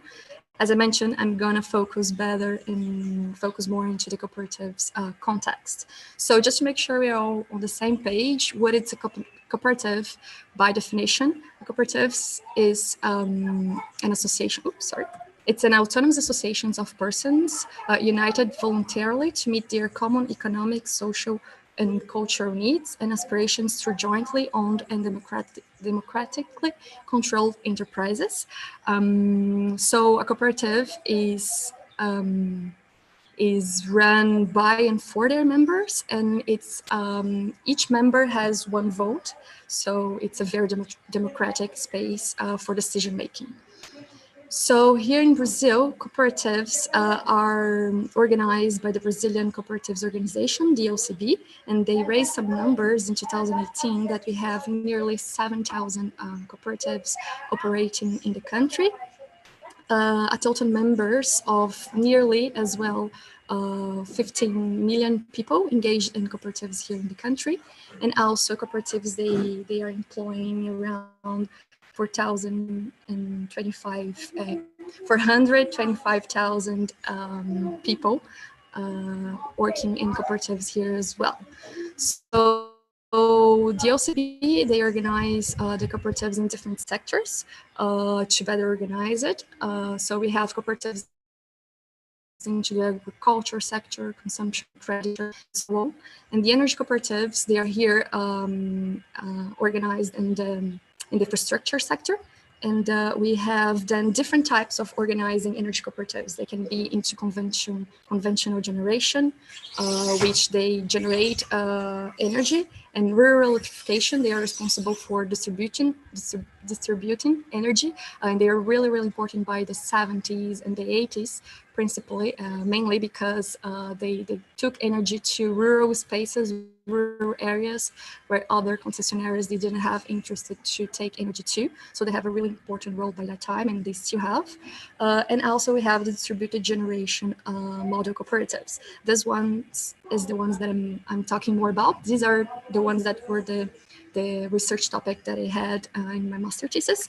So distributed generation, when we're talking about distributed generation, we're talking to generation to renewable energy generation near our consumption point. And here in Brazil, distributed generation was regulated by 2012 by the Brazilian Electricity Regulating Agency. And we have since then this one-to-one net metering scheme in which each 1 kilowatt hour exported to the grid, we receive it fully as a credit compensated in our energy bill. So in 2015, we had this revision process from our regulation of distributed generation. And since 2016, we are able to organize community power structures into the distributed generation context, and we can organize it through condominia, consortia, and also cooperatives. So since 2016, we realized this model of renewable energy cooperatives into the distributed generation context did not develop that much here in the country. And one of the reasons we try to understand why they're not developing that much, mainly is because the information and the understanding about the model is not still very clear. So in partnership, so Ideal and Photovoltaica UFSC in partnership with other associations, the GRV, which is the Cooperatives Associations from Germany, ACB, the Brazilian Cooperatives Organization here in Brazil, and GIZ as well, we are doing some activities to promote this type of organizations of community power. So this is one of the examples, a guide which explains in a very didactic manner how to organize a solar distributed generation cooperatives here in the country with the regulation that we have currently operating. And in parallel, we developed this web tool which guides people to simulate their own context. So if they are located in a specific part of the country, they have a group of people with this specific consumption pattern, and they want to be part of a cooperative, a distributed generation cooperative, a solar one. So how many panels would they need, and which area that would take, and things like that. So the simulator helps people to organize and simulate their own context based on the information that's in this guide. So you can access the simulator, this web tool, through this website here. And you can also download the guide over this website as well. So we also organized last year, we connected the initiatives of these cooperatives. So they could finally meet themselves, because one of the principles of cooperatives is also the cooperation between cooperatives. So they got together, they discuss what their main barriers and opportunities and how they maybe could work together to empower more this type of model of energy generation. There is another activity that we're working on, which is about, we are mapping other initiatives, because this year we found that there are many other initiatives popping up. So we are interviewing all of them, understanding the context of each of them, their main barriers, and trying to understand how we could act also to promote and develop more of this initiatives here in Brazil. So at the moment, I interview around 14 cooperatives. Together, they generate more than 20 megawatt power, and they generate energy to 1,600 consumer units. And the latest activity that we did, it was this platform that we launched last month, and because another barrier that we understood is there is no much information online available.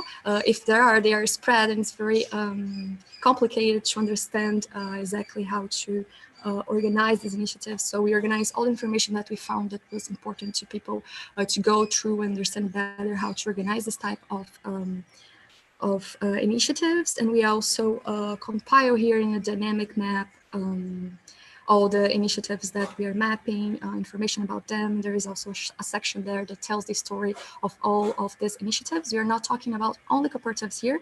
We're talking about any other community power initiatives as well, as off-grid ones, consortia, and so on. So I invite you to visit energia.cop, and you find more information. It's in Portuguese up to the moment, but I guess you can translate it automatically through Google does the translation for English if you ask for. And also another, so how energy cooperatives and gender equity, they can work together. So cooperatives, they contribute to equal participation of women and men in decision-making process. And energy cooperatives, then they are a way to guarantee women and men a equal voice in the development of energy production. So it is a very powerful manner of this equality. I do agree with Molly that, well, mainly that I'm working very closely to these initiatives here in Brazil. I noticed that they are all led by men. So I never interview a woman in one of those initiatives, and it was very interesting to hear a little bit what she brought as well, her hypothesis of why this happens. And that's something that I keep wondering here as well, why there are not more women leaders in this type of initiatives, while cooperatives, they bring a huge opportunity to work with gender equity. Well, I guess my time is finishing up. Another thing that I would like to talk about was the Brazilian Network of Women in Solar Energy that we are organizing here in Brazil. Just very quickly, we organized last year, we made an event to, well, get to know, to understand more what are the women working, their experiences, and talk more about that. The network came after this. The main questions that we had was when we go out and we go to solar events, this is one of the main events of solar that we have in Brazil. We do not see women there participating, neither watching in the main tables, the discussion tables, but we know there are many women in the sector working out there. We wanted to know where they are, what do they do, what are their challenges. And so we did this questionnaire last year as well to understand better their contacts. I'm not going to go through all this information, but we can talk more about that later on in the questions and answers. Yeah, I have some other information. We can talk more about that later on. Here we have our social media as well, if you want to understand more what we're doing and also get in touch. And yeah, thank you for the opportunity. It's a great, I find it's very powerful to connect people that are engaged for the same cause. I realized that while we connecting with other women for the gender equality in the sector as well, things just happened, and it's a great opportunity to be here sharing experiences with you. So thank you, and here's my contact as well if you want to get in touch later on. Thank you.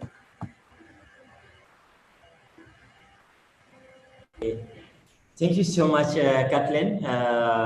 Thank you for this great presentation. We are, in Mali, we are a big fan of Brazil because of football. We know almost all the Brazilian players. And we had also, Brazil is very active in World Wind Energy Association. We had a great conference in Brazil.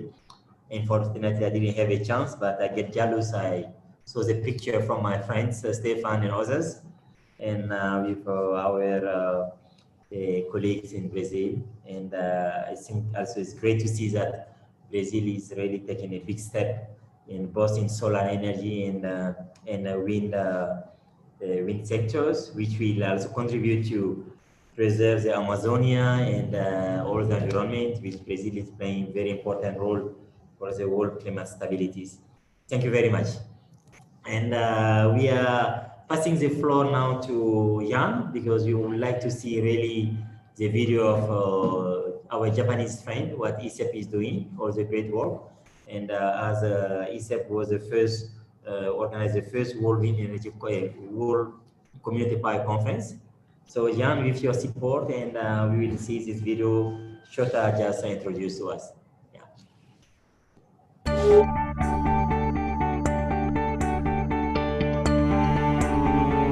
清水エスパルスのホームスタジアム、その駐車場にキラキラと光り輝く屋根、そうこれソーラー発電パネルです。実は静岡はソーラー発電に適した場所なんです。静岡は、日照時間がとても長いという特性がありますので、まず太陽エネルギー、これを事業化していくというふうに考えました。再生可能エネルギーというのは地球温暖化防止にものすごく貢献してます。私たちこの発電所では年間84トンペットボトルでいくと約2300万本分ぐらいの CO2 が実は削減できています。こだわりは市民の目に触れる身近な場所に作ること。その訳はやはり皆さんで作る発電所なので、見ていただける、来ていただける、ここなら設置してもいいねと思っていただける場所、ここにこだわって静岡市さんとご協力いただいて3カ所付けさせていただきました。スタジアムだけでなく、日本平動物園の建物や廃校になった小学校の校舎にも市が協力し、災害時には緊急電源としても利用できるそうです。静岡で作ったエネルギーを静岡の市民の皆さんが買うというエネルギーの地産地消ができることになりました。この建設資金の多くは市民ファンドによって賄われています。参加した理由を伺ってみると、環境問題にどうやって関わっていくか、自分が何かの役に立つんじゃないか、プラスちゃんとしたバックも得られる、両面でこう関われる、メリット、お互いにメリットがあるっていうのは他にはないのかなというふうに思っています。子どもの将来のためにも持続可能なエネルギーは選択して使っていきたいなと思っています。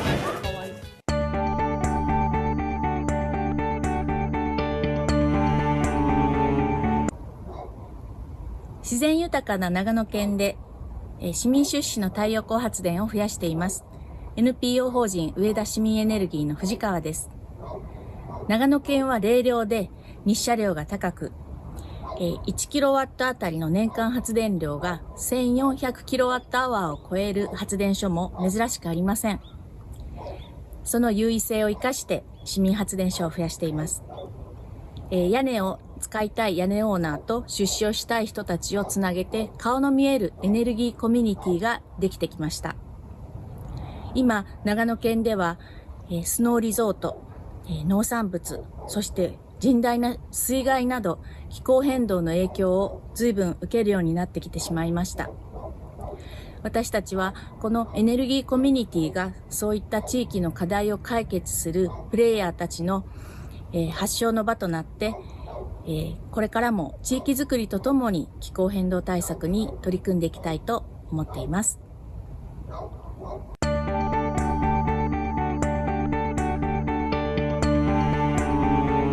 皆さんこんにちは。宝塚すみれ発電の井上です。私たちは2012年から再生可能エネルギーでまちづくりを合言葉に市民発電所を作ってきています。中でも今一番力を入れているのがこちら、ソーラーシェアリング市民農園です。全国で唯一ここだけで繰り広げられています。私たちがここで育てているのはさつまいも。これからは電気も食べ物も私たちが作り出す時代が来ました。誰かに頼るのではなく、自分たちで自分たちのこれからの未来を作っていきたいと思っています。さつまいもを食べて楽しく美味しく未来を語りましょう。再生可能エネルギーでまちづくり、宝塚すみれ発電の井上靖子でした。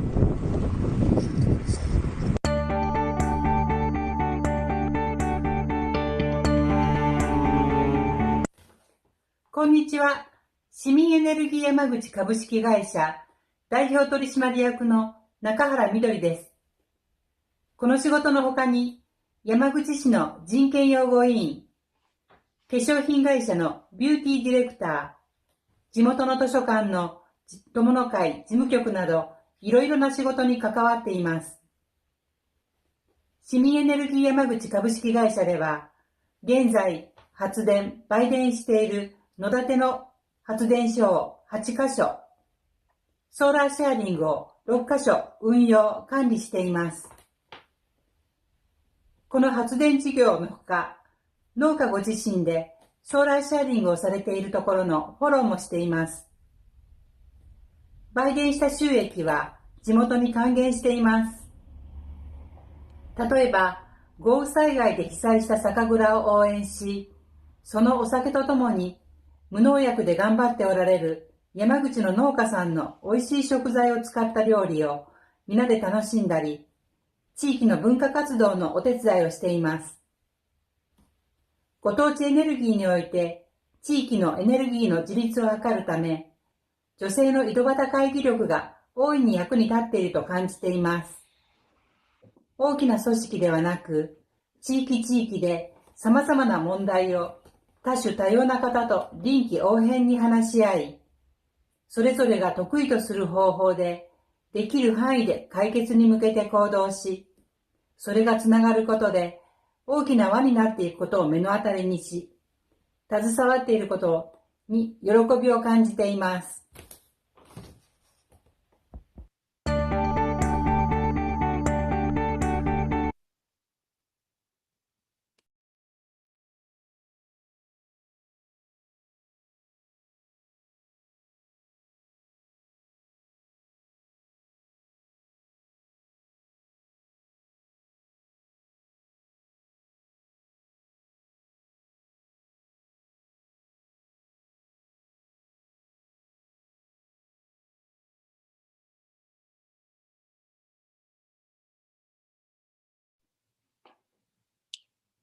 So, I'm just asking Ibrahim, are you still with us? Or have you lost connection? Yes. Hello. Is it now okay? Shota, you have any comments to follow the video? No, just I will share the video later, so just enjoy the video. Thank you. Thank you so much, Shota. So the video was excellent. And thank you also for these very brave ladies in Japan. We all know all the great work ESET and the friend of ESET are doing for the 100% renewable in Japan, and all the lobbying work to promote renewable in Japan is not easy, but I think you guys are quite strong. We are all proud of you, all proud of ESET, all proud of your different partner communities. We had a great opportunity to experience this when we were in Fukushima, and on the first World Community Power Conference. We still have the great image picture in our memory.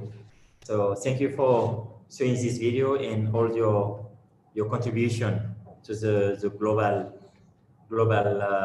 action for promoting renewables.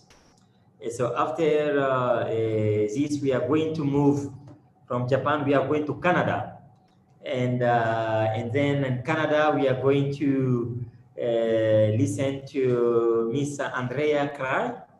Sorry if I didn't pronounce correctly. No, that's right. You said it right. Andrea is from the Women Community Energy in Canada.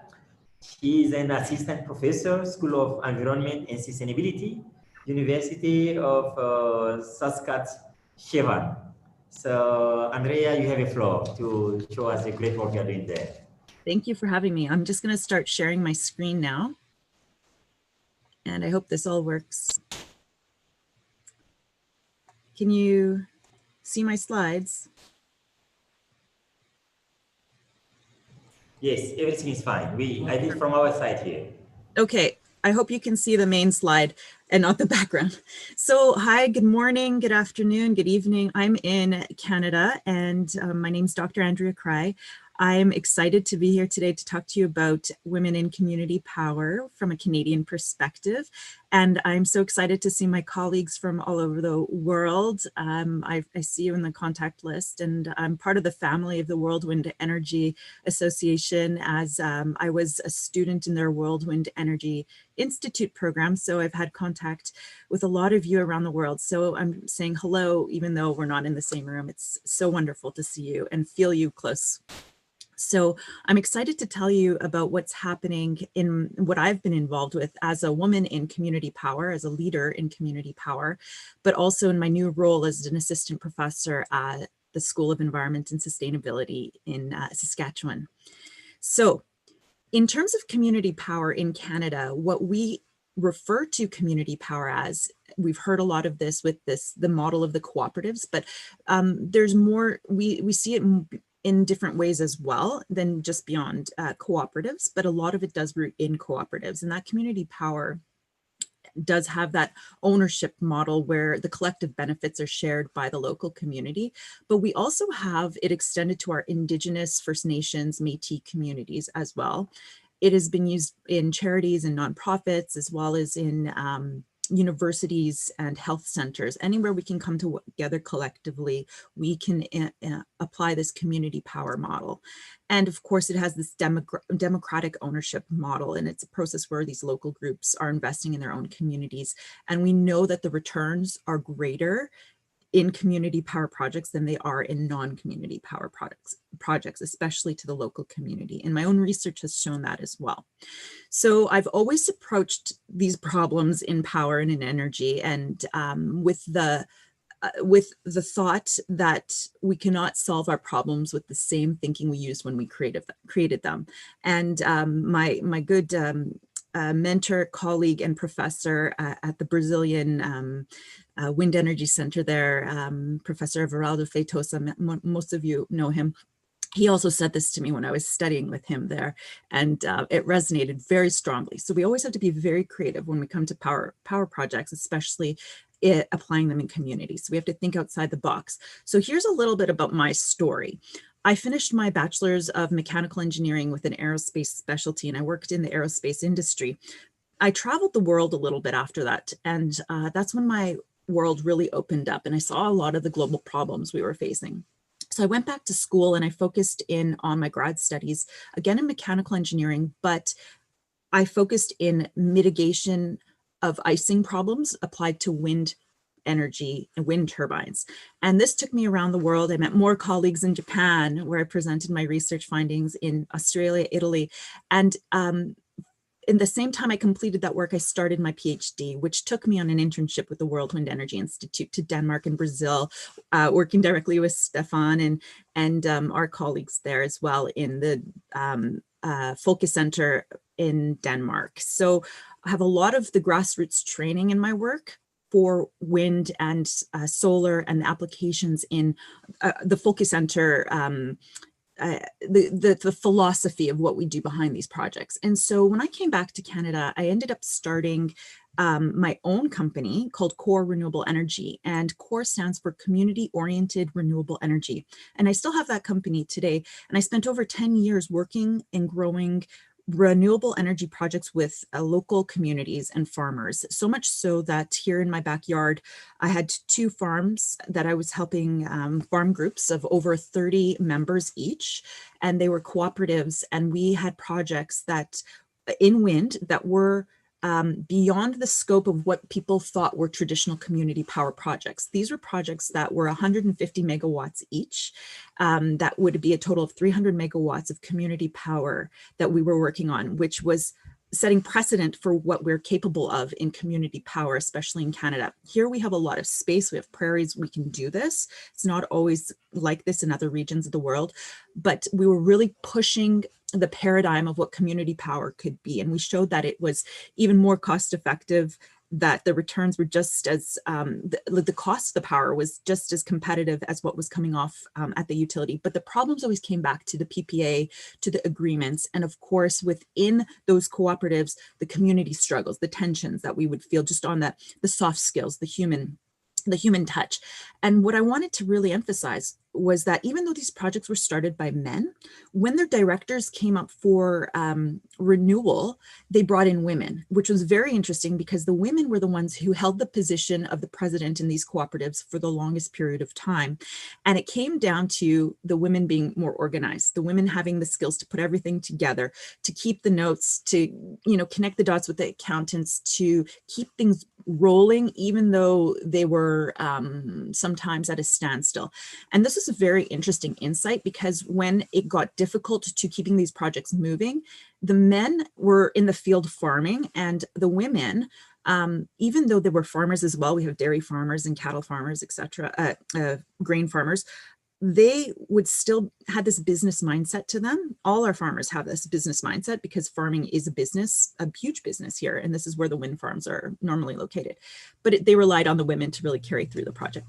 So all of my work has led to, as well as my research, being in microgrids for remote communities and rural and remote electrification, has led me to this position where I am right now. And I, in the process, became a TEDx speaker, speaking to this as to how do we empower our local communities to take their renewable energy projects and see that economic return to the local level, to the household level.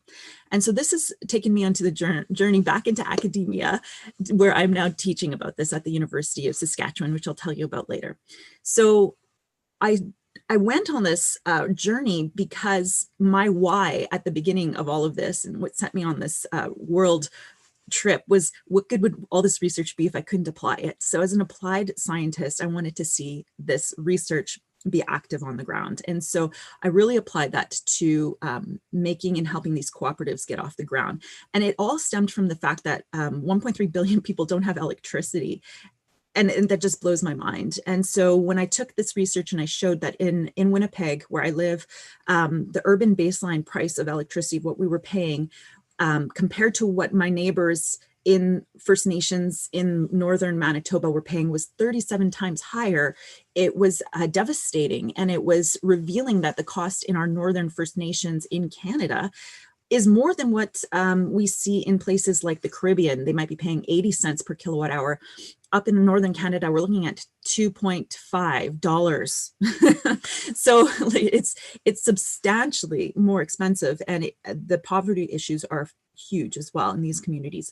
So we have a definite need to empower our communities, especially our remote and First Nations and northern communities that face these problems. And we see this in our, when I worked in with local community for electrification in Nicaragua. This is the island where I did my research, Fernando de Noronha in Brazil, where we looked at taking this island to being 100% renewable. And this applies where we see a devastation, if it is wherever we are in the world. Right now it's hurricane season, and we know what's happening in Central America right now is very devastating. And these areas need to rapidly ramp up their capabilities in powering after devastation like this. But we also needed to empower resiliency and energy sovereignty in our communities. Otherwise, we can end up with situations like this, which are just devastating. So the data and research show, not only my own, but others such as the Toronto Renewable Energy Cooperative in Toronto. They have the first, it's very much a landmark, a wind turbine in, when you fly into Toronto, you would see it.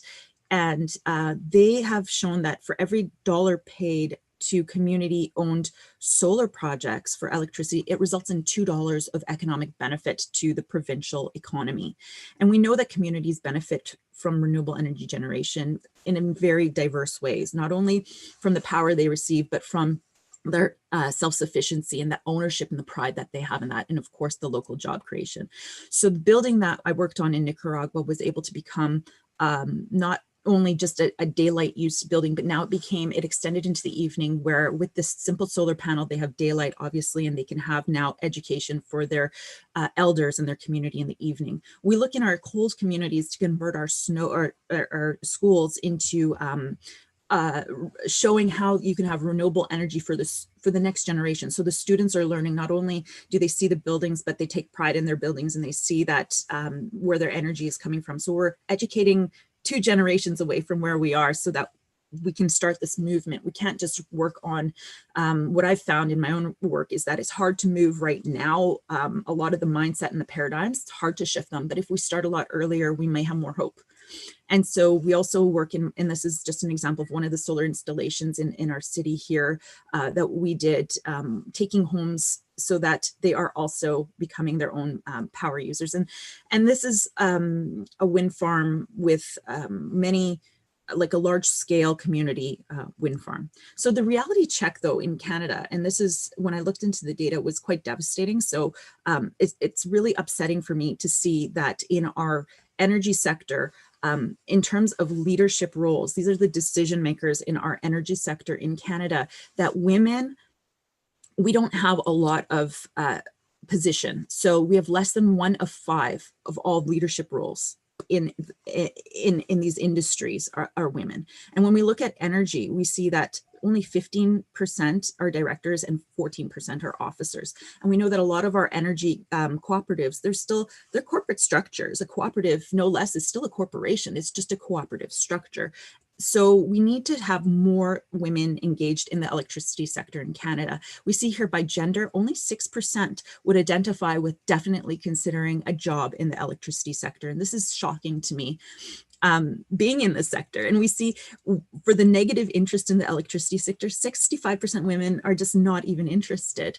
But when we look to who is positively interested in the electricity sector in Canada, we see it's typically 75% are men, and they're a little bit in the older age group of 30 to 36. Majority of them happen to be in Ontario and have stable full-time jobs in an urban environment. This is not what we expect by definition of women and community power in Canada. So to move this dial, we have a lot of work to do.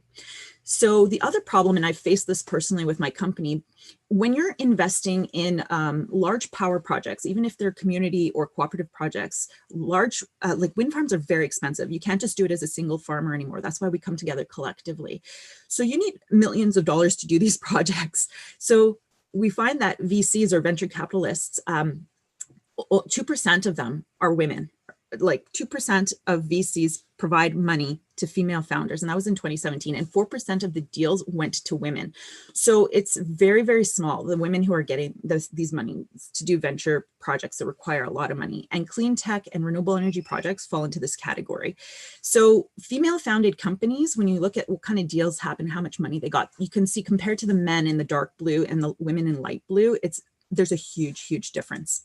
And why? And we see who the venture capitalists are, they're mostly men. So men are giving money to men. We need more women who have, who can be enabled to become successful enough to become venture capitalists, first of all, to then be able to empower more women. So it's a bit of a vicious cycle, and we need to somehow break through this. So in Canada, most of the deals happen in Ontario and Quebec, some in British Columbia, and then the rest of the provinces are very, very low. You can see we have layers of data that we have to get through. And this is why we just don't have the answers yet, but we're working on them. And in energy, after seeing messages, women generally become more convinced to join the energy sector. And for Indigenous and racialized Canadians, they make up a visible minority of the sector that are still eager to work in the electricity sector. Gender, it plays a huge role, and we need to continue to work on increasing gender diversity and visibility in the workforce so that women can become players in the community power movement. We need to have meaningful diversity, equality, and inclusion programs are absolutely essential. And underrepresented groups working in electricity need to be highlighted so that young people can also see themselves joining that workforce. And we need to start at a much younger generation if we want to see impact.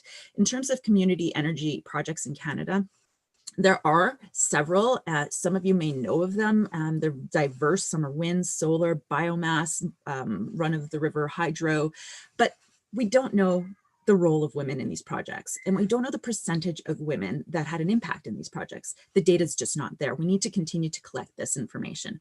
If we look at what are community power projects in Canada, we see on this active map this comes out of the University of Alberta. They have a map, the link is at the bottom of the page if you're interested in looking at it. We see where biomass and solar are. This is it for community renewable energy in all of Canada. When we look at what's included in First Nations, and there's two graphs here, I'm going to overlay them. I don't know with this map what their difference was, but they show First Nations like this and then like this. So this is showing that we have projects in development with First Nation community renewable energy projects in Canada, which is wonderfully hopeful. It gives me a lot of hope. But still, if you look at all the projects across Canada, this is what it looks like. And you can see that there's still a huge, there's a lot of renewable energy happening in Canada, but how many are actually community? It's very, very small. So we have opportunities, and we're trying to make community energy work for women in Canada. And so I want to tell you about what I'm working on right now at the University of Saskatchewan in the School of Environment and Sustainability. We have a mission in our energy security program. This is a brand new program. We've just soft launched it this year, and we're taking in full admissions in fall of 2021 to empower a network of Northern Indigenous remote and career professionals through distance education and purpose-driven practical experience to lead sustainable energy development. So this program in our first year that we've taken in is actually 60% women, which I'm really, really excited about, to see so many women stepping up and wanting to make an impact in their community. And in their admissions letters, because I have to go through them all, we read what is driving them. And it always is so moving for me to hear that they want to make change in their communities, especially the Indigenous women. They say, I have to be a leader in my community, because in Indigenous communities, it's often the women who make these decisions, who take the lead. And we actually have 50% Indigenous students. So we're making small steps towards making these changes in Canada.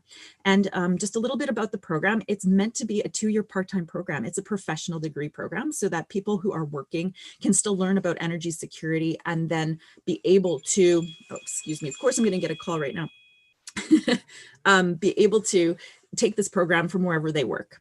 So it's again distance, and it is remote learning. So wherever you are in the world, you will be able to participate in this program and to build teams for life, because we know with community power, we need each other. We need to be able to pick up the phone and call our friends in community power anywhere they are in the world, either for just a pep talk to know, because this is a hard lift that we're doing, or to ask some really fundamental questions on how we can fix things. And so it's really important that we continue to build this network, even through conferences like this, that we can get to talk about community power together. And so again, there's opportunities. I can show you lots of them. There's money being thrown at these projects in Canada, but nothing specifies that they're actually funding women. We don't see that anywhere. So I'd like to say that there are opportunities, but we need to fund women and community power specifically, and not just say we're doing it by the funding that we do. It's great to put it to First Nations, absolutely, but we need to see more specifics on women. And I'd just like to conclude by reminding everybody to shine bright. You're brilliant, and the earth is hiring. We are working in this together. Thank you for this opportunity. You can reach me here at the University of Saskatchewan or on my website, www.andreacry.ca. Thank you so much. D'accord, okay. Thank you very much, Andrea, for this great and brilliant presentation coming from Canada. I think Canada is also a strong partner of World Wind Energy Associations. I think you mentioned the World Wind Energy Institute, Denmark, and our friend Jose, and many. I think we had also a great event in Ontario. I think Stefan knows that we had a very good, many good, great souvenir from Canada, and from also the dynamic of renewable energy today in Canada. And it's great to see also the young Canadians engage and keep this working and keep a fire going on. Yeah, from Canada, we are coming now to Africa. Yeah, so, but not so close to me. It's almost, I'm in Mali, and the one we are going to talk to, I'm in West Coast. We are moving to the East Coast, almost 7 hours flying from Mali to Kenya. So does that mean Africa is also the bush continent? And so we are going to talk to a lady who is really a champion and very active lady who is leading a company working both in East and in West Africa, called Sky Energy.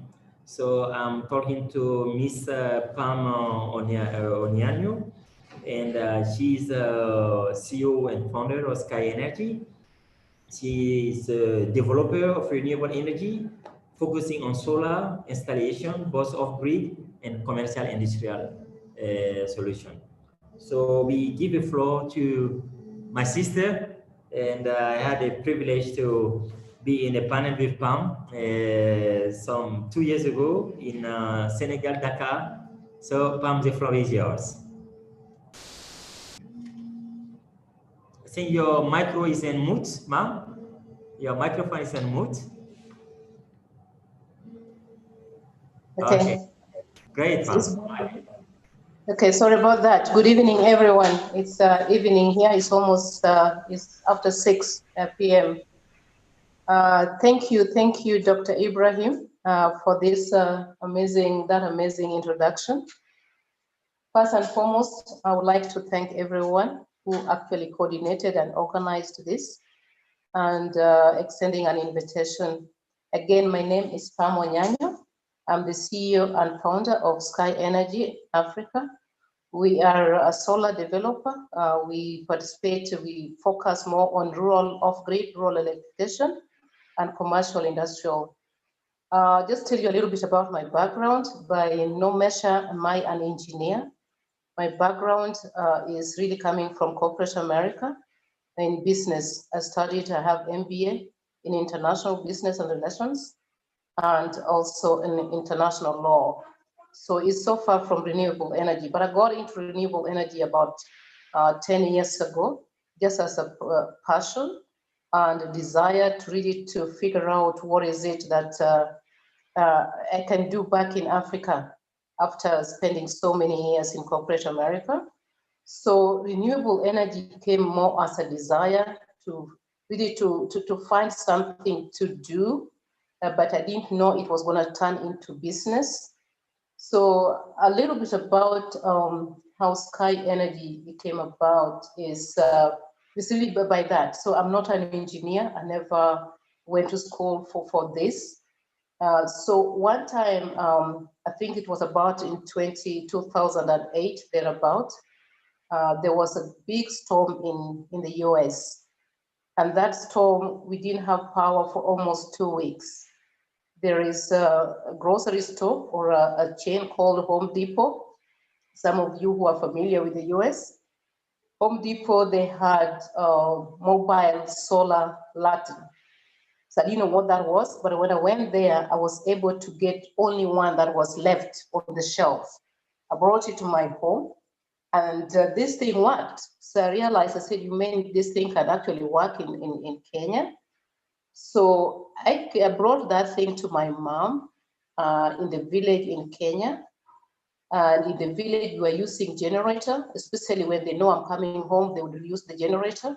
But other than that, they were using paraffin. So when I came with this solar, and it worked in the village. So I realized that actually solar is something that can work in Africa. That I started really now to try to investigate, do a research, talking with the Kenya government, because at the time I used to consult with different governments in Africa, working on foreign direct investment. So I started asking them why there is no solar in their energy policy, different countries in Africa. At the time, they didn't think that was something sustainable or even something that Africa could take. But fast forward, I tried to pursue the government of Kenya until 2012, when they actually enacted solar to be part of the renewable energy.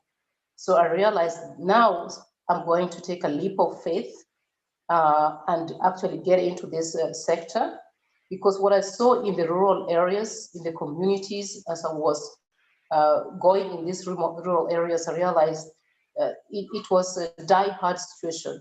Power, there's nothing there. There is one, they're poor. Two, they don't have any power, and the use of paraffin, or sometimes they don't have money for paraffin. So they're really using firewood to light. So they have to have dinner like almost about 6 p.m. The people already having dinner, or even no later than that, you either be in the dark. So we started pursuing the government. Then also, since that was not my background, I started trying to see who could I partner with and trying to convince them to come to Africa. So I met with some of my former colleagues, former schoolmates, and we decided to, I convinced them and I told them, okay, you've never been to Africa, but I'm born and raised in Africa, partially, but schooled, and most of my career spent here in corporate America. So let's go, I'll take a leap of faith and lead this effort. So as a result, we partnered with the Kenya government. I decided that I didn't want to power that utility-connected, utility scale, but I wanted to bring power into the more deserving and electrified communities, so that to bring sustainable power, we undertook a feasibility study in almost about 40 counties in Kenya. Of those, we selected about 10 counties to put electricity. Some of those counties areas that no electricity could actually go to. So we asked the government, why is it that there are no electricity in some of these areas? Some of them are the islands. Their response was like, we need to have marine cable, and that is not something that we can do. So through our partnership with my colleagues, my partners from US, and approached USTDA, United States Development Agency, if they could fund our grant for feasibility study.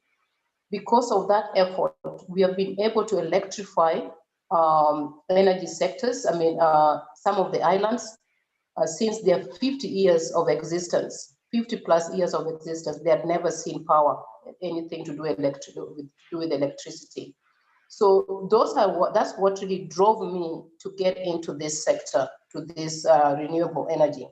And now it's a business for me, but it's not just a business to generate income, but it's a business more to empower people and to see that it's really, there's a possibility where you think there's no possibility, there's a possibility. Now, to get into my presentation of today is about the gender and energy. I've listened to other speakers talk about women and inequality and so forth. I tell you, I am in the sector, and I think Dr. Ibrahim can concur. Some of my disappointments and my frustrations in the sector. There's a lady, I don't remember her name, who said sometimes, I think she was the first speaker panel, that sometimes when she goes to events, she's the only woman. When I go to this event, and I find myself, and I think Ibrahim can attest to that. And not only I was the only woman, but I was the only African woman talking the sector. So where are African women in this sector? Just come to realize that it's not about get into the power sector or energy sector, but there is a serious gap.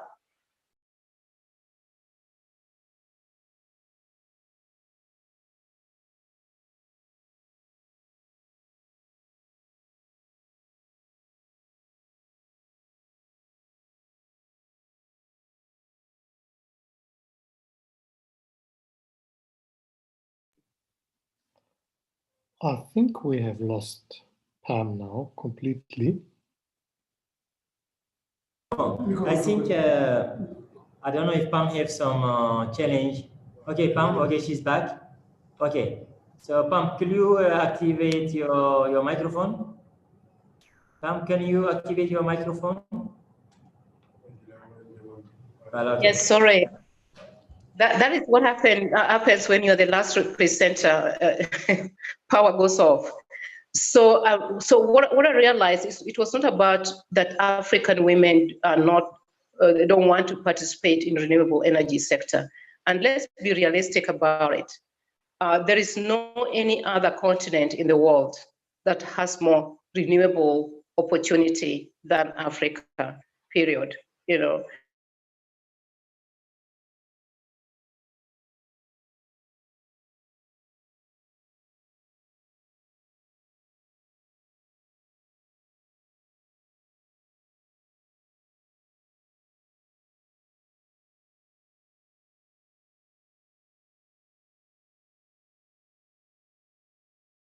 I think we have some challenge with Pam connection.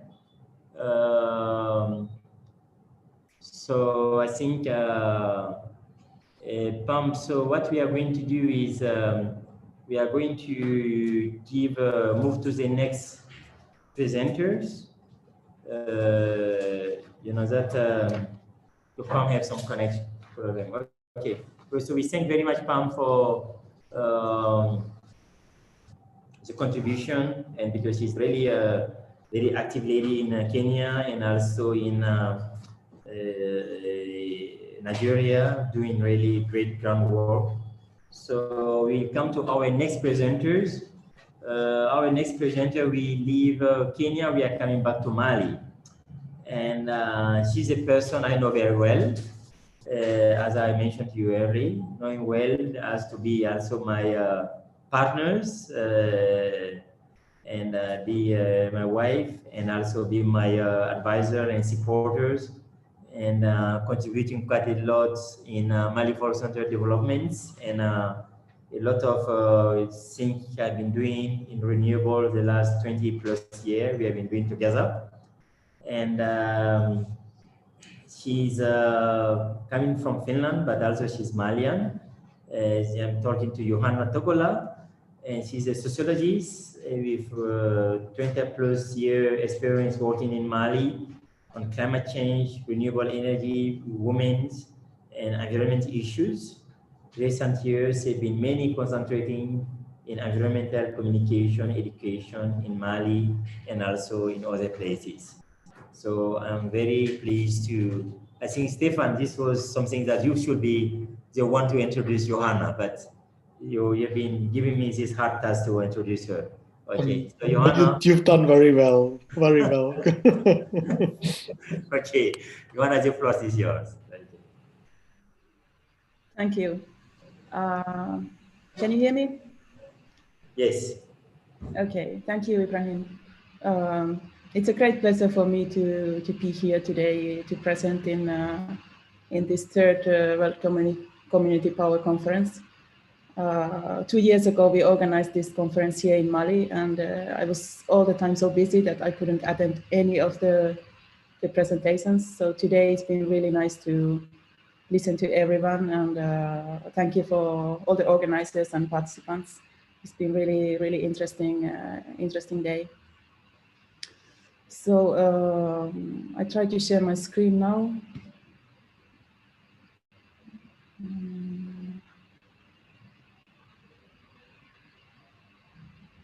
Okay. My presentation today is about grassroots experiences of women and community energy in Mali. So just first to give you some background numbers. So as you know, Africa is far behind the other continents when it comes to access to modern energy services. So electrification rate in Mali is a bit above 50% in urban areas and less than 20% in rural areas. So far, the most used energy source is still firewood, which is covering over 70% of the total energy consumption. What it comes to women and energy in Mali in general, so cooking, which is women's task here, is still done 90% by firewood and wood charcoal. There is a little bit gas used in cities, but even people who have gas, they usually have also outside wood stove or charcoal stove to be used sometimes. Electricity is not used here for cooking at all. Also, other household work is practically done all manually, like cleaning grain, washing clothes, and cleaning. So we don't have, well, most people don't have washing machines or vacuum cleaners, even in cities. So then what are the main advantages of access to electricity? Of course, lighting is probably the most important. Second comes access to communication, TV, radio, telephone, and internet. And then after that is probably the cooling. Many people, if they get access to electricity, they get fridges or freezers and the ventilators to their house. What is important also are all the possibilities for the new economic activities that the electricity brings. So whether it's urban or rural, but it's obvious that it opens plenty of possibilities. When it comes to women working in energy sector, so there are very few women engineers, technicians in Mali so far, but the number is increasing slowly. I will present 3 cases to you today from the really grassroots level in Mali. So the first case is rural women communities who are engaging in reduction of firewood consumption by fabrication of energy efficient stoves. So as I mentioned earlier, so cooking is done with firewood, and mostly typically it's done on the top of 3 stones. So you have 3 stones on the ground, and you put wood between, and the cooking is done there. And this is of course very energy consuming way to cook. So for decades already, there has been different models of clay stoves and also metallic stoves presented in rural and urban areas. Sometimes they've been well accepted. Sometimes for some reasons people don't appreciate them so much. But we have experiences. We've been working with some women in different rural areas, so training them to make these clay stoves. And the practice has shown that they are reducing 50% of wood consumption compared to the 3 stones system, which is of course a considerable reduction. And in all this area where we've been promoting these stoves, the women who have been trained have been training other women in their communities, so that finally the whole community, whole municipality has been covered by these stoves. And so far we have over 20,000 stoves built in this way. And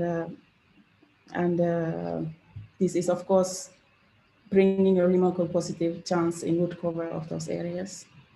It's really visible after, of course not immediately, but after 5 years, after 10 years, you can really see the difference. The second case with women and community power is the women cooperatives using modern energy services for developing of value chain products like shea butter. So we have very dynamic women's cooperatives in rural areas of Mali, but with the lack of energy, the possibilities are very few. So with the cooperatives we've been working with, we have one example who are producing shea butter. They have different combination of different modern energy services in their cooperative center. So they have solar panels for water pumping and lighting. They have also diesel engine for turning mill and other machines what is needed to produce the butter. And in addition of that, they have these improved clay stoves for cooking and boiling the shea oil. So in this way, they have all the needed energy to improve the quantity and quality of their production. And this way they are increasing the income of all the cooperative members and providing work also for hundreds of women in the area. Here are some more pictures of the shea butter production. There is a machine which is turning with diesel engine. Here the cooked oil is filtered, and finally the shea butter is ready and in pots. And this cooperative is selling the shea butter up to Japan and Europe. And this would not be possible if they wouldn't have the combination of these different energy services. My third case is about women entrepreneurship via the use of community energy services. As I said in the beginning, the rural areas don't have access to electricity. Only 20% of rural areas have electricity. But nowadays there are more and more mini grids installed in rural areas. Minicgrid is the best system in Mali conditions because we have big distances here. So having the centralized power system would be very uneconomical also. So of course, most of the businesses which are arising after electricity access are for men, but still there are a lot of men, a lot of women also who create their own small businesses. These can include fridge and freezer for selling cold drinks, like this woman in the picture. They can also have cooling for keeping fresh food like fish and meat cold and selling it later.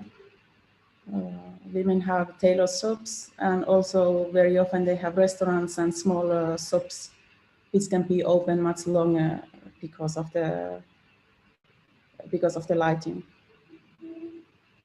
All these economic activities, of course, increase the revenue of people and at the same time the quality of life.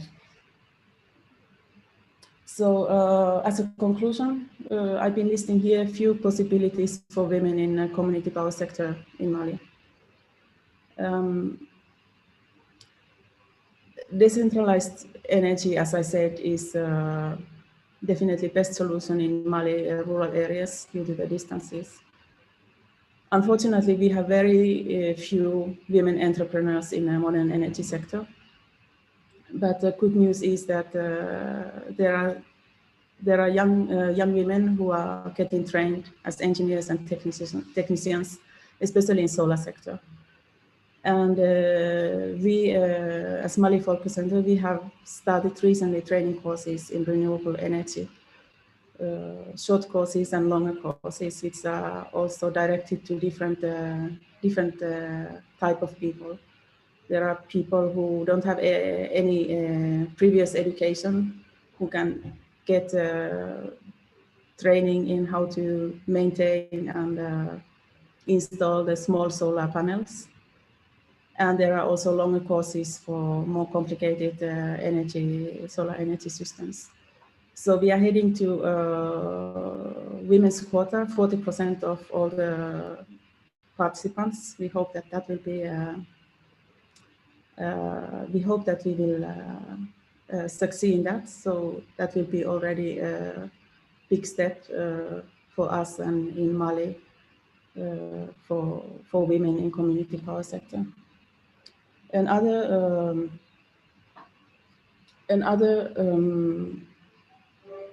important possibility for women community power in Mali are the different women's cooperatives. So they can be transforming products like shea butter, or they can be also making market gardening. So it's very often that you have a big garden, several hectares for women, and they are doing the gardening there together. They are in cooperative, but they don't have access to water pumping or cooling or drying of the products. So access to all those services will naturally increase considerably the production capacity also. The biggest challenge there is the access to capital. Because if they don't have access to capital, they cannot afford these different equipment, and the only possibility then is to have some NGOs or other funders to assist them. Okay, that was all. Thank you very much. If you have any questions, I would be happy to answer. Thank you. Thank you very much, Johanna. Thanks for these brilliant presentations. And so, ladies and gentlemen, so normally we should have another presentations, a video presentation from Haile Adlam. What we will now to suggest you in order for us to have some time for questions and remark and contribution. So I would like to suggest you that we will, the organizer will put that video on YouTube So those who are interested can look at that video on the YouTube. So before passing the word to Stefan, I'd like to ask you if there are any questions and to our remark, contributions to our brilliant presenters that you just listened now. And I think I really would like to thank all of them, you know, from Japan. It's unbelievable, you know, we have been going to Japan and to Europe, Ireland, to Brazil, to Canada, to Kenya, to Mali. Wow, in so short time. Stefan, it's amazing how you get all these wonderful presenters. So really great that they're there. So please, is any questions, raise your hand if there are questions, remark, observations. I know that many of you are already quite tired and it's quite late for some of you, and some of you have been following this wonderful event for some time now. But if there are some questions, we are happy to take those.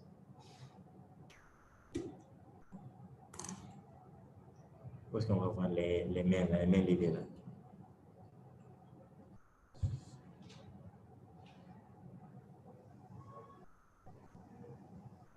So, il faut activer mon...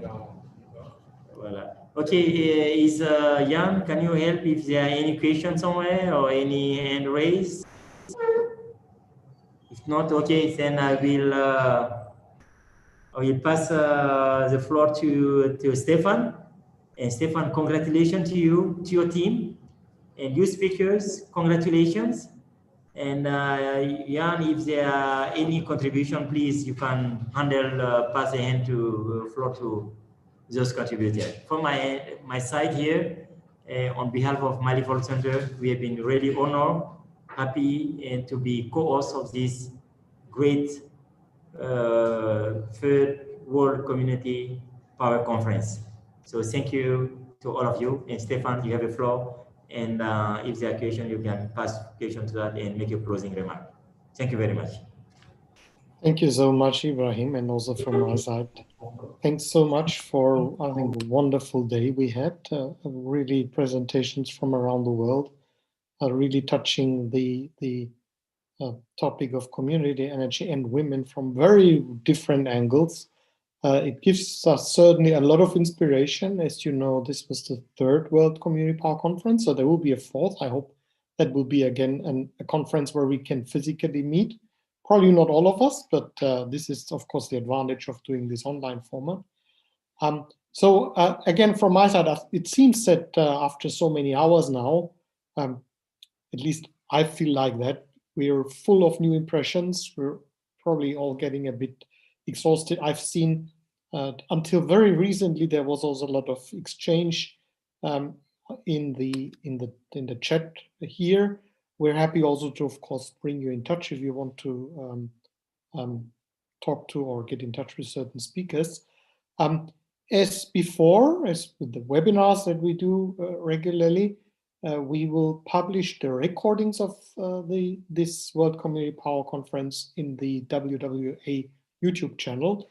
The complete recording will be right away available because it's live streamed, but we will also cut it into the individual presentations so that you can also look for example, you want just to listen to what Andrea said now in this session. So from my side, also, thank you so much to great. I'm also very proud to say we had almost only female speakers today. Excellent presentations starting in the morning with discussion about acceptance and is that the right angle, with the discussion in the second panel about the comparing the climate movement and the renewable energy movement with, I think that was really one highlight where Shanine O'Keefe, who's the person behind Greta, presented the strategy how the climate movement became so big. Now in the afternoon, or our afternoon here, more the practical aspects of how does it work in practice. and which kind of networks do we have and do we need to do. For us, this is certainly a lot of inspiration. We're going to take this challenge up and going to continue. For WWA, we will work on the topic of community, energy, and women for the next almost 2 years. We will have a smaller event in March 2021. You will certainly all receive an invitation. Before that, of course, we will also do other events. Please follow us on our website and social media channels. For sure, there will be another 4th World Community Power Conference, which we will again host jointly with our colleagues from Mali and Japan. Thanks so much to everyone. Thanks for great inspiration. Have a great day, have a good night, have a good evening, and stay safe, stay healthy, and see you all soon again. Bye-bye.